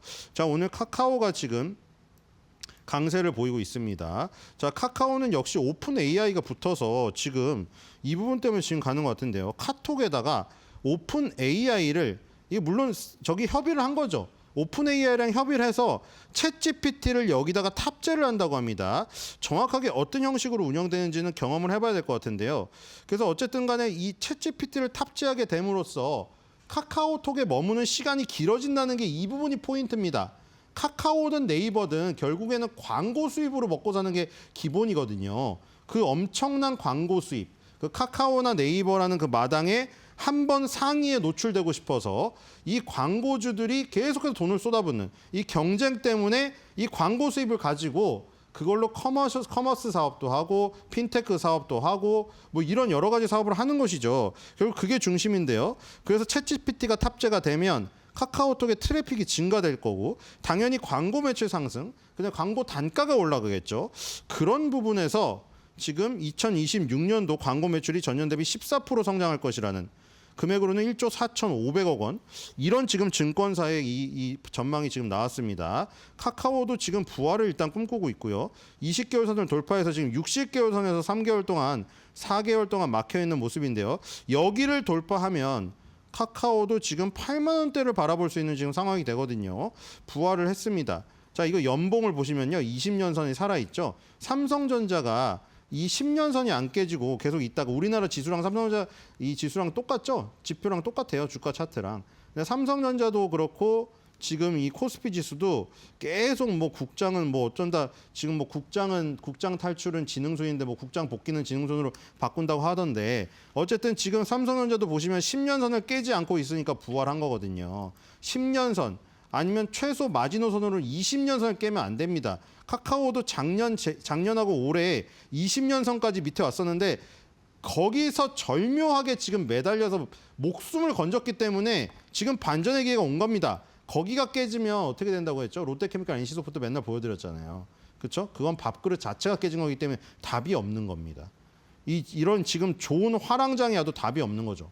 코로나 때보다 더 안 좋은 거죠. 왜냐하면 코로나가 지나갔다고 해도 자기 밥그릇이 깨졌기 때문에 먹고 살 수가 없는 겁니다. 자, 코스닥을 보겠습니다. 지금 시가총액 1위부터 4위, 5위까지 있네요. 파마리서치까지 다 마이너스고요. 거기 레인보우 로보틱스 6위부터 플러스가 나오는데 자, ABL 바이오가 지금 3.59%로 지금 오르고 있죠.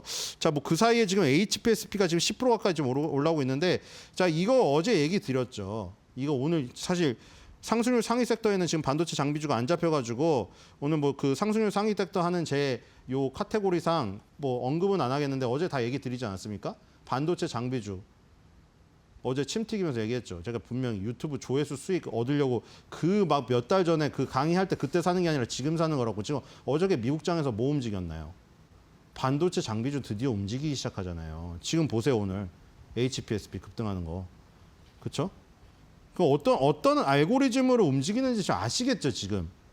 삼성전자, SK하이닉스 어제 가서 한 단계 올려놓으니까, 그쵸? 삼성전자 8만 원 돌파하고 SK하이닉스 35만 원 돌파한 다음에 한 단계 올려놓고 턱걸이에서 턱만 올려놓고 약간 숨고르게 하고 있으니 그 밑에 뭐가 돌기 시작하는 겁니까? 소부장이 돌기 시작하죠.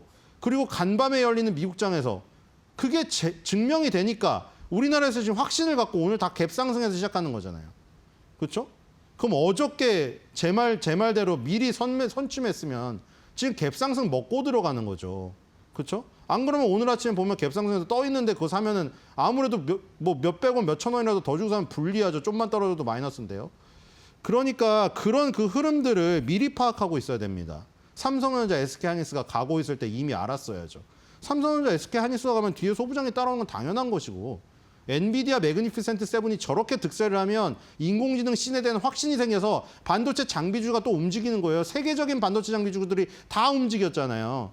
지금 우리나라 어플라이드 머티리얼즈, 뭐 랩리서치, ASML, 지금 뭐 도쿄일렉트론 이런 세계적인 장비 업체들 있죠.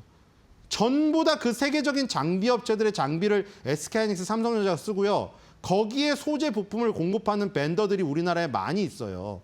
그러니까 당연히 세계적인 반도체 장비 회사들이 미국에서 움직였으면 우리나라로 낙수 효과가 떨어지는 거죠. 우리나라 장비회사도 마찬가지예요.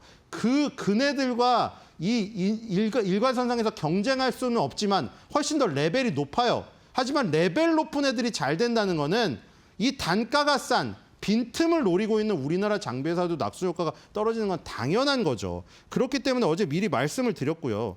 자, 오늘 ABL 바이오와 코스닥은 오르고 있습니다. HPSP가 오늘 다루는 종목에 안 들어갔기 때문에 그냥 전반적으로 일단 설명드렸고요. 짚어는 드려야 되기 때문에. 자, ABL 바이오 지금 오르고 있는데, 자, 지금 요런 얘기 나오더라고요. 제가 바이오주가 너무 이 코스닥의 대부분을 차지하는 게 그게 약점이라고 했잖아요. 코스닥이 10위안에가 제약바이오가 다 거의 8개 종목이잖아요. 20위를 넓혀도 다 제약바이오고. 그런 게 약점인데 뭐 이런 얘기가 나왔더라고요. 바이오주가 재조명되면서 성장주 프리미엄이 기대된다. 이런 얘기가 나왔거든요. 뭐냐면은 지금 예를 들어서 알테오젠이 다음 주에 키트루다 SC 제형 허가를 앞두고 있다고 하고요. 펩트로는 제2공장 착공 이 뉴스가 나온다고 하고요. 그다음에 유럽 당뇨병 학회 이런 것들이 있습니다. 그러니까 제가 단점이자 장점을 말씀드렸죠. 제약바이오에 몰려있는 게 약점인데 여러 가지 이슈가 있어서 만약에 불거지면 그게 강점으로 된다고. 제약바이오가 몰려있으니까. 그런 거에 장점이 부각될 수 있는 게 다음 주부터 이슈가 오기 때문에 이런 성장주 프리미엄에 대한 기대 이런 얘기가 증권가에서 나온 것 같고요. 자, 상승률 상승세 빨리 훑어봐야겠습니다. 보안주, 스테이블 코인, 전자결제인데 자, 오늘 대부분 보안주에 몰려 있습니다. 그리고 이 마침 S2W라고 새로 상장을 했는데 보안주예요. 어제 아시다시피 중국인 2명 구속됐죠. 근데 윗선을 불고 있지 않다고 합니다. 이건 진짜 소비자들이 잘못한 게 1도 없거든요. 그냥 지나쳤는데 옆에 그 기지국에 스치기만 해도 저 개인정보가 탈취되는 이런 엄청난 지금 사건이 일어났어요. 말도 안 되는 해킹이죠. 기지국을 자기가 만들어버립니다. 해킹범들이. 정말 무서운 세상입니다. 광명 지역에 사시는 분들 조심하시고 금천구까지 이쪽 지역에서 지금 벌어졌기 때문에 또 2개가 있다는데 지금 빨리 찾아내야 될 것 같고요. 그래서 오늘 보안주가 다 급등을 하고 있는 지금 상황입니다. 그리고 이제 다날 이런 것은 스테이블 코인하고 전자결제 양쪽에 있는 저기죠. 스테이블 코인주도 지금 다시 득세를 하고 있다는 거 보시면 될 것 같고요. 자, 그래서 오늘 사파는 보안주를 준비했습니다. 자, 보안주가 인공지능 시대에도 굉장히 중요하고 이런 이슈가 부각될 때마다 또 부각이 되는 것도 사실입니다. 보안주가 인공지능 소프트웨어 못지않게 중요해요. 그렇기 때문에 우리나라 보안주도 시가총액이 워낙 작긴 하지만 좀 눈여겨봐야 될 것 같고요. 자, 꺼진 불도 다시 보자를 꺼진 보안도 다시 보자로 바꿨습니다. 여러분들 다들 아시다시피 가을철이 되면 산불이 많이 일어나서 예전에는 불조심 포스터 같은 거 그리는 대회도 있었고 불조심 웅변 대회도 있었고 많이 있습니다. 요즘에는 자꾸 인공지능이 많아지고 SNS가 많아지다 보니까 이렇게 직접 그리고 이런 것들이 없어졌죠. 예전에는 많이 있었습니다. 그래서 이런 약간 옛날 공산당을 깨부시자 이런 느낌으로 포스터를 그려봤고요.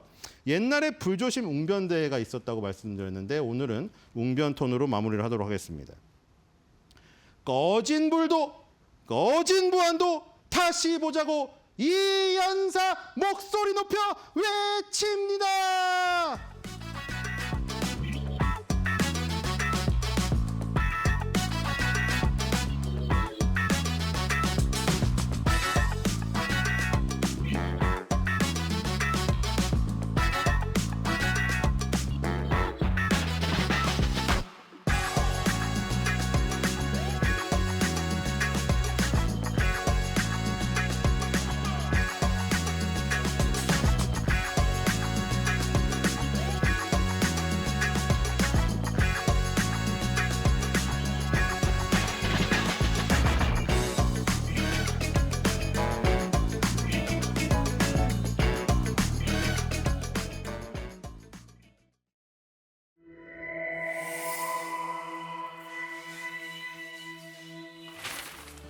경제의 흐름을 켜는 스위치 온 앤 오프. 오늘은 주택 정책 변화에 대해 이야기합니다. 지금 주택시장 스위치는 오프. 정부가 서울 대부분 지역, 특히 강남 용산 등 투기 과열 지구의 주택담보 인정 비율 LTV를 강화했습니다. 기존 50%에서 40%로 낮춘 건데요. 그러면서 동시에 공공주택 공급은 대폭 확대하겠다고 밝혔습니다. 대출은 줄이고 공급은 늘린다. 그렇다면 이번 정책 변화가 집을 꿈꾸는 우리 삶에 어떤 신호를 남길까요? 3가지 포인트로 짚어봅니다. 첫 번째, 대출의 규제. LTV가 50%에서 40%로 낮아지면 같은 집을 사더라도 대출 한도가 줄어듭니다. 10억 원 아파트라면 예전에는 5억까진 빌릴 수 있었지만 이제는 4억만 가능합니다. 부족한 1억은 결국 자기 자금으로 채워야 하는 거죠. 청년, 신혼부부, 무주택자 같은 실수요자에게는 사실상 내 집 마련의 벽이 더 두꺼워진 셈입니다. 집값 안정을 내세운 정책이지만 결과적으로 서민층 부담을 더 키우는 아이러니를 낳고 있습니다. 두 번째, 공급의 확대. 정부는 향후 5년간 공공주택 50만 호 이상을 공급하겠다고 밝혔습니다. 숫자만 보면 부족한 주택 문제를 해소할 강력한 카드 같지만 실제 효과는 제한적입니다. 입주까지는 최소 5년 이상 걸리고 입지가 도심보다는 외곽에 집중될 수 있습니다. 또한 과거 사례를 보면 공급 계획의 상당수가 실행 과정에서 축소되거나 지연된 적도 많습니다. 결국 이번 공급 확대는 장기적으로는 의미 있지만 당장 내 집을 구해야 하는 세대에게는 여전히 먼 이야기일 뿐입니다. 세 번째, 시장의 반응. 대출은 제한하고 공급은 먼 미래에나 나오는 이 조합에 시장은 엇갈린 반응을 보이고 있습니다. 일부에서는 과열을 잡는 긍정적 신호라고 평가하지만 다른 쪽에서는 실수요자는 더 힘들고 거래가 얼어붙을 것이라고 우려합니다. 실제로 최근 서울 아파트 거래량은 줄어드는 추세를 보였는데요. 집값을 안정시키려는 명분은 분명하지만 시장에 남긴 건 기대와 불신이 동시에 뒤섞인 복잡한 신호입니다. 정책은 숫자를 바꿨지만 삶의 무게는 달라지지 않았습니다. 주택시장의 새로운 규제와 약속은 서민들에게 또 다른 부담으로 이어지고 있죠.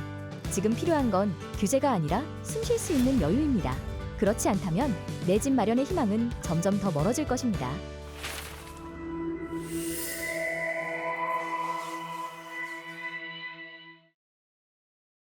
미국 금리 인하 사이클이 도래했지만 오늘 코스피는 장 초반 사상 최고치를 경신한 후 잠시 숨 고르는 모습을 보이고 있습니다. 다만 금리 인하에 대한 수혜주 쪽으로 상승 가닥이 잡히면서 코스닥 쪽으로의 상승이 오늘은 더 눈에 띄는 하루인데요. 지금 지수 상황 어떻게 진행되고 있을까요? 바로 열어보시죠. 일단 코스피, 코스닥 오늘은 혼좋습니다. 코스피가 0.41%가량 하락하면서 3,447포인트 지금 지나가고 있습니다. 오늘 장 초반에 3,467포인트까지 올라서면서 사상 최고치를 경신해냈지만요. 이내 숨 고르는 모습 보여주면서 현재 시간 기준으로 3,447선에서 움직이고 있습니다. 코스닥으로 상승 탄력이 조금 더 붙고 있는데요. 0.26%가량 오르면서 859포인트 지나갑니다. 오늘 860선 회복해줬다라는 점 함께 말씀드립니다. 수급 상황도 함께 열어보시죠.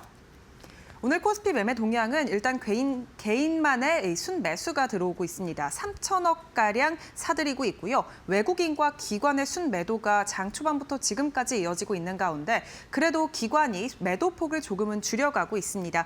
특히 기관 안에서 연기금의 매수가 들어오면서 매도폭을 조금 줄이고 있고요. 현재 500억가량 팔고 있습니다. 오늘 외국인의 매도폭은 거셉니다. 3천억 넘게 오전장 들어서 팔고 있습니다. 코스닥도 함께 열어보시죠. 오늘 코스닥은 개인과 기관 그리고 외국인까지 지금 외국인의 수급 향방이 어느 정도 손바뀜이 있었습니다. 순매도에서 순매수로 지금 전환이 잠깐 된 상황이고요. 약 1억가량 방향성을 탐색하는 모습 보여주고 있습니다. 기관 같은 경우 80억가량 사들이고 있고요. 기관도 순매도에서 순매수로 지금 전환이 됐습니다. 오늘 코스닥 쪽으로 외인과 기관의 수급이 들어오고 있다라는 점 함께 체크해드리도록 하겠습니다. 그렇다면 오늘 원달러 환율은 어떨까요? 원달러 환율 시장도 함께 열어보시죠. 오늘 환율 시장 일단 1,390원 선을 넘어섰습니다. 4원가량 올랐고요. 1,393원 선에서 거래되고 있습니다. 네, 이렇게 오늘 시장 상황 살펴봤습니다. 오늘 투자 뉴스로 바로 이어가 보시죠. 미국이 영국과 가상자산 규제 협력을 공식화했습니다. 글로벌적으로 가상자산에 대한 규제가 가닥이 잡히고 있는데요. 가상자산 거래량 세계 2위인 한국과의 협력 가능성도 점쳐지면서 오늘 국내 스테이블 코인 관련주가 주목받고 있습니다. 앞서 지난 16일 영국 런던에서 레이첼 리브스 영국 재무장관과 스콧 베선트 미국 재무장관이 디지털 자산 정책 공조 방안을 논의한 것으로 나타났습니다. 이날 코인베이스 그리고 서클, 리플 등의 글로벌 가상자산 기업의 관계자들도 이 자리에 참석한 것으로 알려졌는데요. 양국은 구체적인 규제 수준을 맞추는 데 집중했는데 특히 스테이블 코인에 대한 규제 체계 정립을 중심으로 논의가 이루어졌습니다. 미국이 다른 국가와의 가상자산 동맹을 확장하면서 한국과의 공조 가능성에도 무게가 쏠리고 있습니다. 한국 원화는 달러 다음으로 가상자산 시장에서 많이 거래되는 화폐인 만큼 이에 대한 발전 가능성이 높기 때문이죠. 이 소식에 국내 스테이블코인 관련주들 오늘 시장에서 주목을 크게 받고 있는데요. 주가 흐름 체크해 보겠습니다. 단알 17% 넘게 급등하고 있습니다. 1,700원 선 지나가고 있고요. 오늘 10,000원 선 돌파했습니다. 미토온도 4.31%가량 오르면서 6,290원 선 지나갑니다. 더즌 주가도 확인해 보시죠. 8.22%가량 상승하면서 4,935원 선 지나가고 있고요. NHNKCP도 오늘 4.89%가량 오르고 있습니다. 14,790원 선 지나갑니다. 호텔 신라가 신라 면세점 인천공항점의 DF1 권역에 대한 영업을 철수합니다. 그간 과도한 적자가 예상됐고 지속 운영 가치가 청산 가치보다 적다라는 판단을 한 건데요. 앞서 DF1 권역의 영업 악화 장기화로 호텔 신라는 임대료 인하를 요청한 바 있지만 인천공항공사는 이를 거부했고 결국 운영할수록 적자가 커지는 구조 속에 철수 결정을 내린 것으로 보입니다. 증권가에서는 호텔 신라의 이러한 결정에 대해서 긍정적인 평가를 내리고 있습니다. 중장기적으로 봤을 때 회사 전체의 재무 구조 개선 효과를 기대하고 있는 건데요.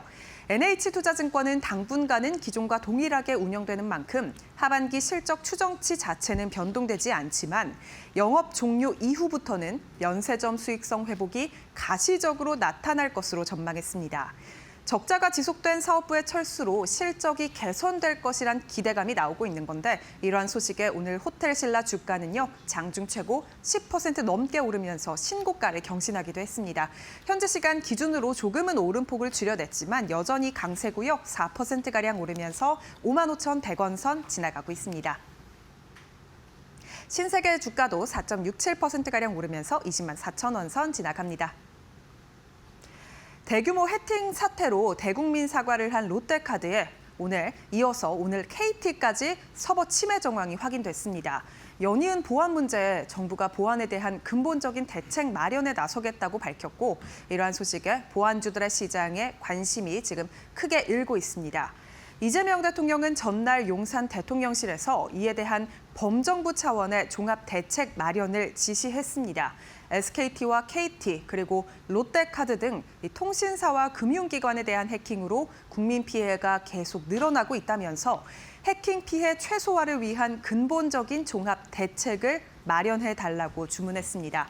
한편 오늘 KT는 전날 오후 11시 57분 한국인터넷진흥원에 서버 침해 정황을 신고했다고 밝혔습니다. 회사 측은 서버 침해 흔적 4건과 정황 2건을 신고했는데요. 앞서 롯데카드도 기존에 발표된 정보 유출 규모인 1.7GB보다 100배 더 큰 규모의 200GB의 정보 유출이 있다고 밝히면서 해킹 사고에 대한 심각성이 날로 커지고 있습니다. 이러한 소식에 오늘 보안주들이 주목을 크게 받아가고 있습니다. 특히 오늘 상장한 S2W AI 보안 솔루션을 제공하는 기업인데요. 이 소식에 오늘 장중에 급등하고 있고요. 81%가량 상장 후에 오르고 있습니다. 23,950원 선 지나갑니다. 사이버원 주가도 오늘 23% 넘게 급등 중입니다. 4,745원 선 지나가고 있고요. 한컴위드 주가도 12% 넘게 튀어오르면서 4,895원 선 지나가고 있습니다. 미국의 금리 인하 사이클 도래 그리고 대통령의 증시 부양 의지 등 우리 시장을 끌어올릴 재료는 지금 많은 상황입니다. 다만 이번 주 사상 최고치를 2번이나 갈아치우면서 급하게 3,460선 위로 올라왔었기 때문에 오늘은 조금은 숨 고르는 장세가 펼쳐지고 있는데요. 이런 시장 상황 속에 어떤 전략을 세워보면 좋을까요? 저희와 함께 이어서 알아보시죠. 증시가 더 가기 위해서는 마르지 않는 정책 기대감 이런 부분이 뒷받침돼야 하는 게 아닌가라는 생각을 해봅니다. 정책 테마 중에서 우리가 조금 더 이 시점에 짚어볼 전략 오늘 꼼꼼하게 정해드리도록 하겠습니다. 차영주 YG경제연구소 소장 모셨습니다. 어서 오세요. 안녕하십니까? 네. 이재명 대통령이 그 센스 있게 국장으로 돌아와라라고 하면서 진흥순이다 이런 얘기를 했는데 9월 들어서 외국인이 5조나 순매수하면서 그렇죠. 또 활력을 또 넣어주고 있는 장이고 추가 상승 여력에 대한 그런 어떻게 보면은 믿음? 배팅? 이런 거 있는 것 같아요. 어떻게 보세요? 예, 그렇습니다. 정확히 이제 지난주에도 말씀드렸다시피 네네. 9월 2일부터 기조가 바뀌었죠. 싹 좋습니다. 9월 1일 날 월요일 날 조금 변동성이 3,100선까지 밀렸던 증시이긴 합니다만 9월 2일부터 60일 이동 평균선을 딛고 코스피 기준으로 외국인들이 지속적으로 좀 들어오고 있다라는 거죠.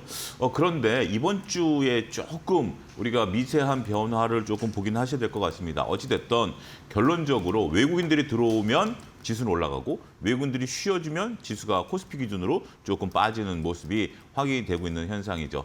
자, 우리가 화요일 날 외국인들이 무려 1조 5천억이나 샀습니다. 굉장히 많은 양의 이제 주식을 산 이후에 수요일 날 외국인들이 잠깐 쉬었죠. 그러다 보니까 삼성전자나 SK 하이닉스 같은 종목들이 조금 조정을 받으면서 수요일 날 투자자 여러분들이 덜컥 야 이러다 이제 끝난 거 아니야? 라는 생각들을 좀 하셨을 겁니다. 하지만 어제 목요일 날 다시 외국인들이 들어오면서 지수가 반등세를 나타내면서 삼성전자가 8만 전자를 돌파했고 SK 하이닉스도 35만 원을 돌파하는 기염을 토했다라고 말씀드릴 수 있겠죠. 좀 안타까운 것은 오늘 조금 이제 외국인들이 또 빠지니까 현재 지금 뭐 시장이 조금 변동성을 좀 나타내는 거죠. 결국 지금 시장에 있어서 이재명 대통령께서 국정으로 돌아오라 하더라도 전체적으로 외국인들의 베팅에 따라서 지금 시장이 움직이고 있는 사실들을 인정하셔야 될 것 같습니다. 물론 외국인들이 이렇게 매수가 들어온 것은 우리 시장에 대한 기대감 그리고 이재명 정부에 대한 기대감이 있는 것도 사실이겠죠. 특히 이제 이재명 정부에 대한 증시 활성화에 대한 의지가 확인된 이후에 더 들어왔다라는 거죠. 그 의지가 어디서 확인됐느냐? 우리가 이제 대주주 양도세 50억을 하겠다라는 것이 지금 이제 구인철 부총리의 입을 통해서 확인된 거 아니겠습니까? 그 이후로 외국인들이 1조 5천억을 샀다라는 것들을 보면 결국 우리가 이제 대주주 양도세에 대한 부분들 이런 것들이 실효성 이런 것들에 대한 것들보다는 정부가 그동안 좀 질질 끌어왔었던 부분들을 증시를 활성화시키겠다라는 의지의 확인. 로 우리가 인식하는 것으로 보일 수 있다라고 말씀드릴 수 있겠습니다. 여기에 우리가 이제 코스피만 좀 말씀을 좀 드렸는데 코스닥이 어제부터 조금 미묘한 움직임들이 좀 나타난 부분들도 같이 보셔야 된다라는 거죠. 간만에 어제 이제 외국인들이 코스닥을 매수를 했습니다. 그리고 오늘도 지금 현재 마이너스에서 플러스로 돌아섰죠. 그러니까 외국인들이 그동안 코스닥은 상대적으로 사지 않았었던 그러한 섹터입니다. 코스피 중심으로만 들어왔었는데 코스피가 이번 주에 외국인들의 수급이 들어오고 나가고가 이제 보였다가 코스닥이 어제부터 수급이 들어오고 있다라는 측면에 있어서는 그동안 코스닥을 갖고 있으시면서 상대적으로 좀 소외받았던 느낌을 받으셨던 분들 입장에서는 상당히 좀 위안이 될 수 있는 부분들이다라는 거죠. 이를 종합적으로 놓고 보면 이제 외국인들은 코스피, 코스닥 가리지 않고 들어올 가능성이 있습니다. 자, 여기서 마지막으로 한 가지 말씀드리면 우리가 이제 2주 후면 긴 연휴에 들어가죠. 열흘짜리 연휴에 들어갑니다. 물론 이제 금요일 날 쉬지는 않기 때문에 마지막 이제 금요일 날은 이제 출근하시고 증시가 열리긴 하겠습니다만 실질적으로 열흘짜리죠. 그럼에도 불구하고 외국인들 수급이 좀 들어오고 있다라는 측면에 있어서 보면 우리 증시는 한 단계 레벨업할 가능성에 방점을 찍어야 되겠다. 이렇게 정리가 가능하겠습니다. 네. 오늘 소장님 그 튀는 그 섹터가 최근 업종별 순환매 굉장히 빠르게 그렇죠. 보이고 있잖아요. 근데 스테이블 코인 네. 그 다음이 보안주입니다. 네. 저희가 이제 정치 테마주 말씀드리니까 당연히 얘기해드려야 되는데 이재명 대통령이 해킹 피해 최소화하는 근본 종합 대책을 마련하라고 또 목소리를 좀 높였잖아요. 네. 이런 와중에 KT, 롯데카드 앞서서 SK텔레콤까지 그렇죠. 이 해킹 이런 사고가 너무 난무하다 보니까 보안 관련주는 앞으로 많이 뛰겠네 이런 생각을 자연적으로 갖게 하게 되거든요. 오늘 S2W라는 종목이 코스닥 시장에 처음으로 또 상장됐는데 공모가 13,200원으로 보다 훨씬 좀 뛰어넘어서 지금 진행되고 있는 상황이고 소프트뱅크가 지금 상한가 같거든요. 네. 그리고 사이버원, 지니언스도 뭐 장중에 20% 넘게 급등했던데 다시금 14% 정도 좀 지키고 있습니다. 보안 관련주는 뭐 대세 중에 대세? 이렇게 좀 파악이 되네요, 느낌상. 예. 우리가 과거 보안주 같은 경우는 우리가 지금 이제 테마다라는 용어를 안 쓰신 게 저는 너무 정확히 잘 보신 것 같아요. 기자님이 정확히 보신 게 보통 우리가 이런 보안주 테마다라고 하면 단순하게 하루 이틀 올라가고 끝나는 거 아니야? 라고 이제 볼 수 있는 면이 있죠.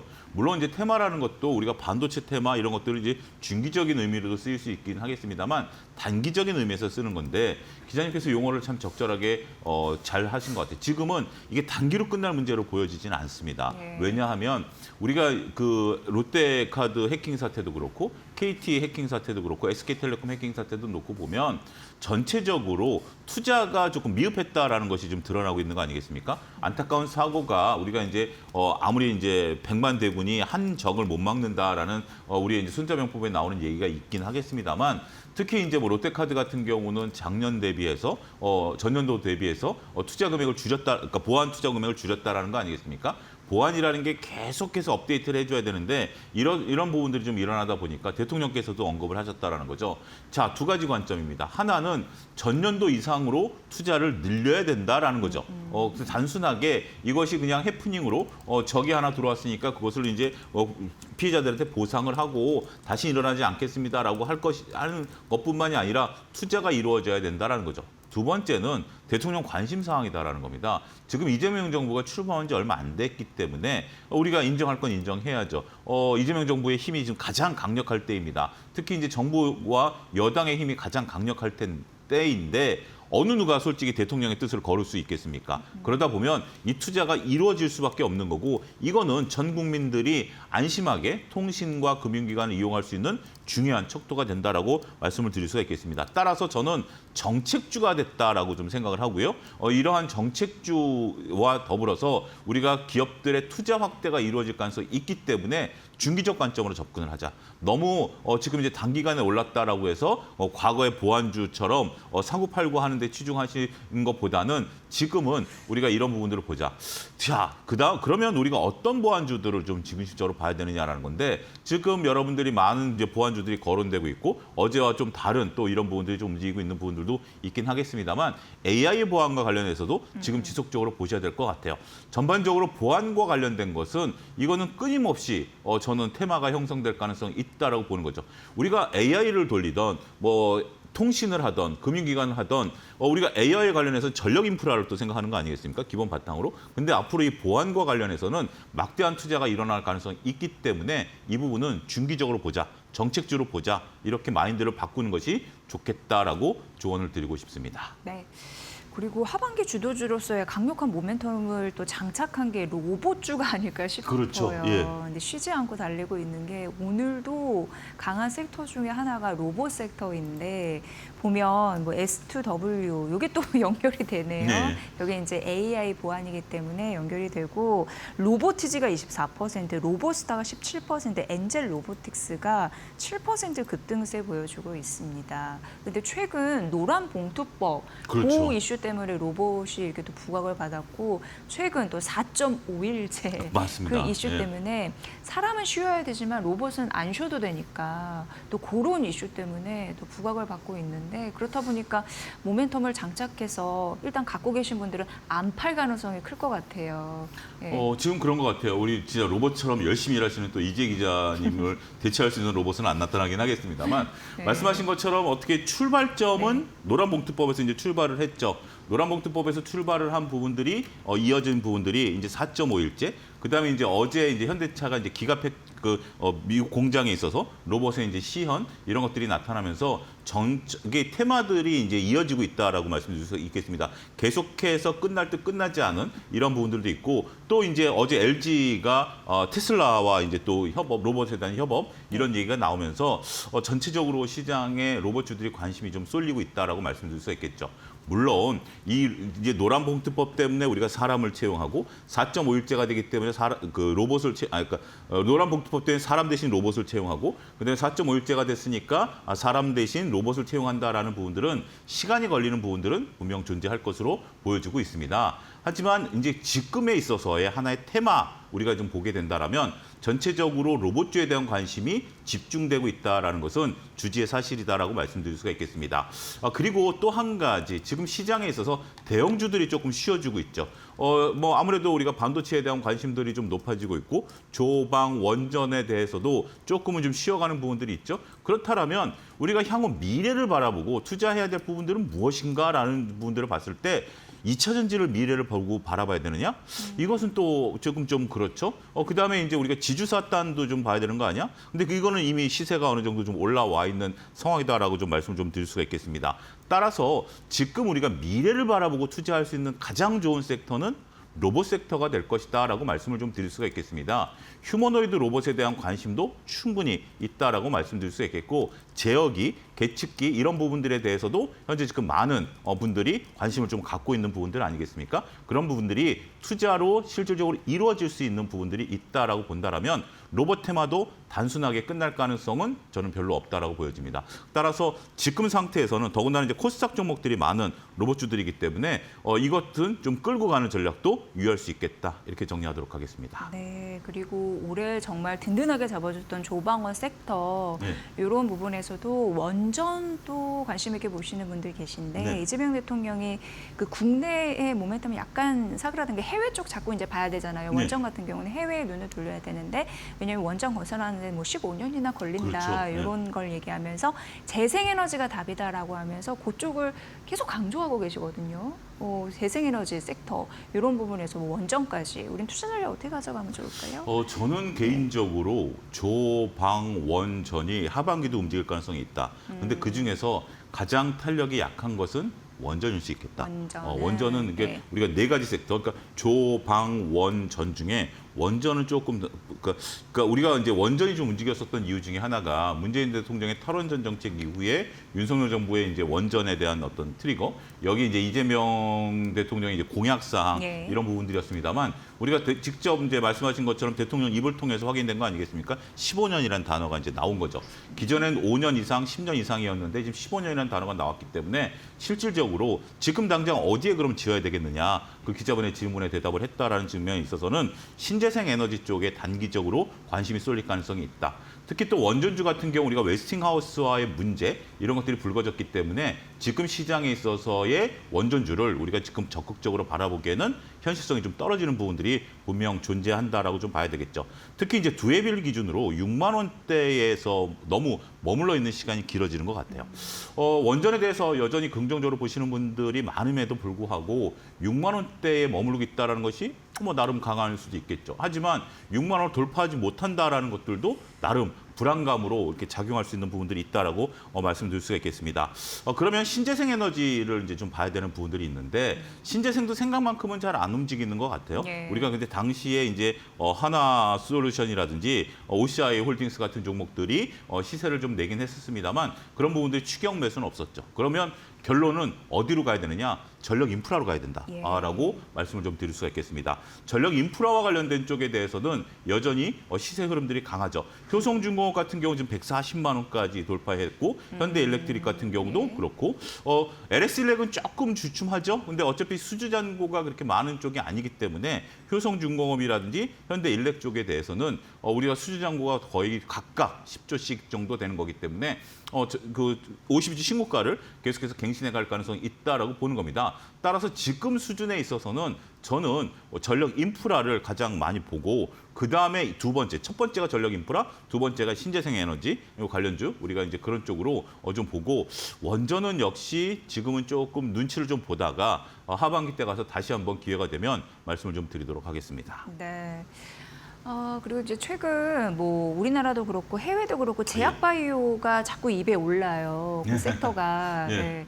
근데 무슨 뭐 기술력이나 뭐 AI 그리고 AI의 뭐 가장 강력한 모멘텀을 받을 수 있는 산업도 제약바이오라는 얘기 그렇죠. 나오는데 어쨌든 가장 중심이 되는 축은 기준금리 인하에 대한 네. 모멘텀을 받아서가 아닌가 이런 생각을 듭니다. 그러니까 쉽게 얘기해서 돈 많이 써서 성장할 수 있는 테마, 네. 산업, 그러니까 제약바이오, 뭐 반도체 되겠고 로봇도 그렇고 다 인하에 대한 수혜를 어느 정도 받을 수는 있는 거잖아요.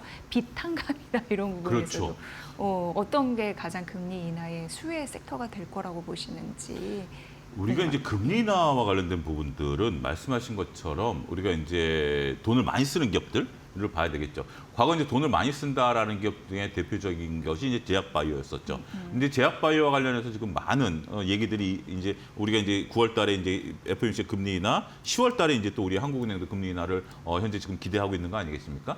그런데 생각만큼 이렇게 주가가 많이 안 올랐어요. 예. 어떻게 보면 오늘 같은 경우 이제 일부 종목들 비만 치료제 관련 종목들 이런 것들이 좀 올라가고는 있습니다만 이거는 그렇게 올라가고 있는 것이지 금리 인하 때문에 올라가는 부분들은 아니다라는 거죠. 그런데 지금 이재 기자님 말씀하신 것 중에 중요한 힌트가 전 들었다라고 말씀드릴 수가 있겠습니다. 돈 많이 쓰는 기업.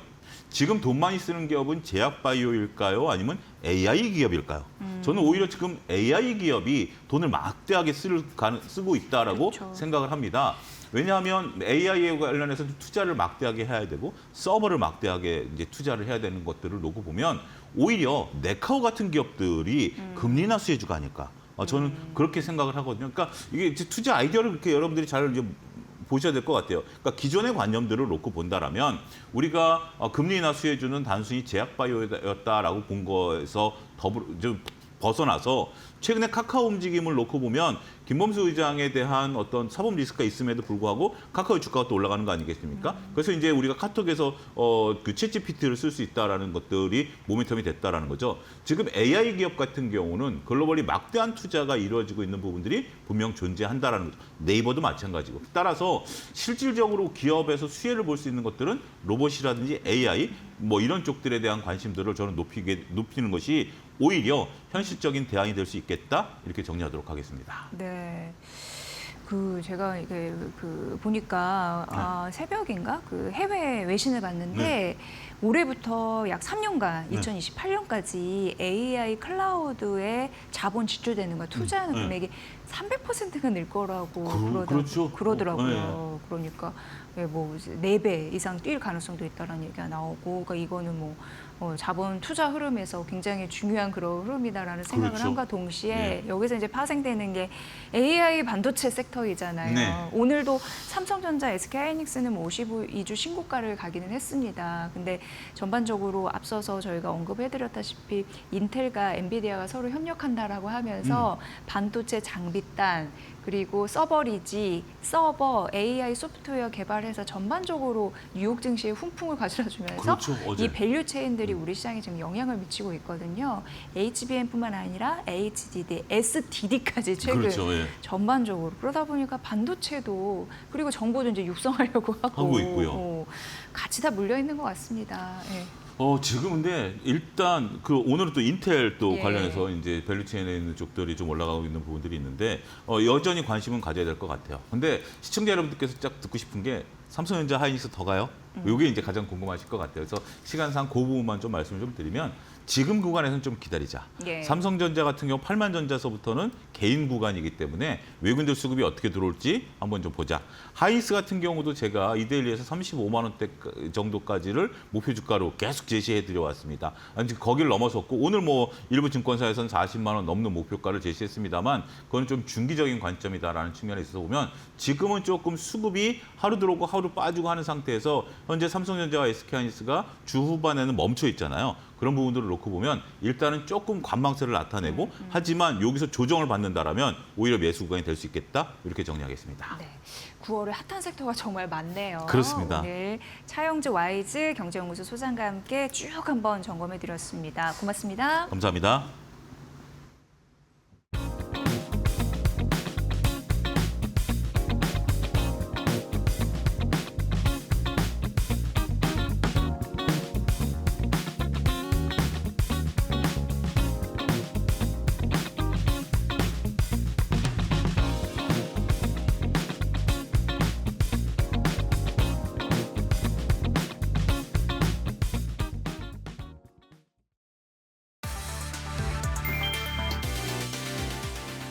엔비디아가 인텔에 50억 달러를 투자해 지분 4% 이상을 확보하고 PC 데이터 센터용 칩을 공동 개발하기로 했다. 젠슨 황 CEO는 차세대 컴퓨팅의 토대를 만들겠다며 협업 의지를 밝혔다. 이 소식에 인텔은 23% 폭등했고 엔비디아도 3.5% 넘게 올랐다.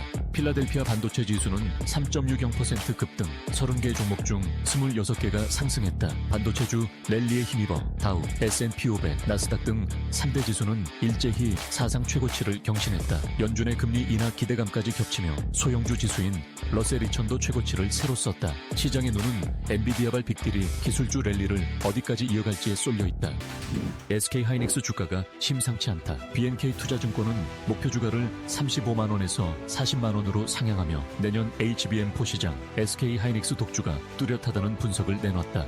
실제로 이달 들어 11거래일 연속 상승하며 장중 35만 4천 원으로 신고가를 찍었지만 단기 과열 부담에 하루 만에 4% 넘게 밀리기도 했다. 하지만 업계는 11월 예정된 엔비디아 HBM4 인증과 내년 60부터 70% 점유 기대를 들어 조정은 일시적, 리레이팅은 진행형이라 본다. AI, 데이터 센터 투자 확대와 서버 디램 재고, 보충 수요가 맞물리며 메모리 가격 인상도 불가피해졌다. 단기 흔들림 속에서도 하이닉스의 HBM 스토리는 여전히 강력하다.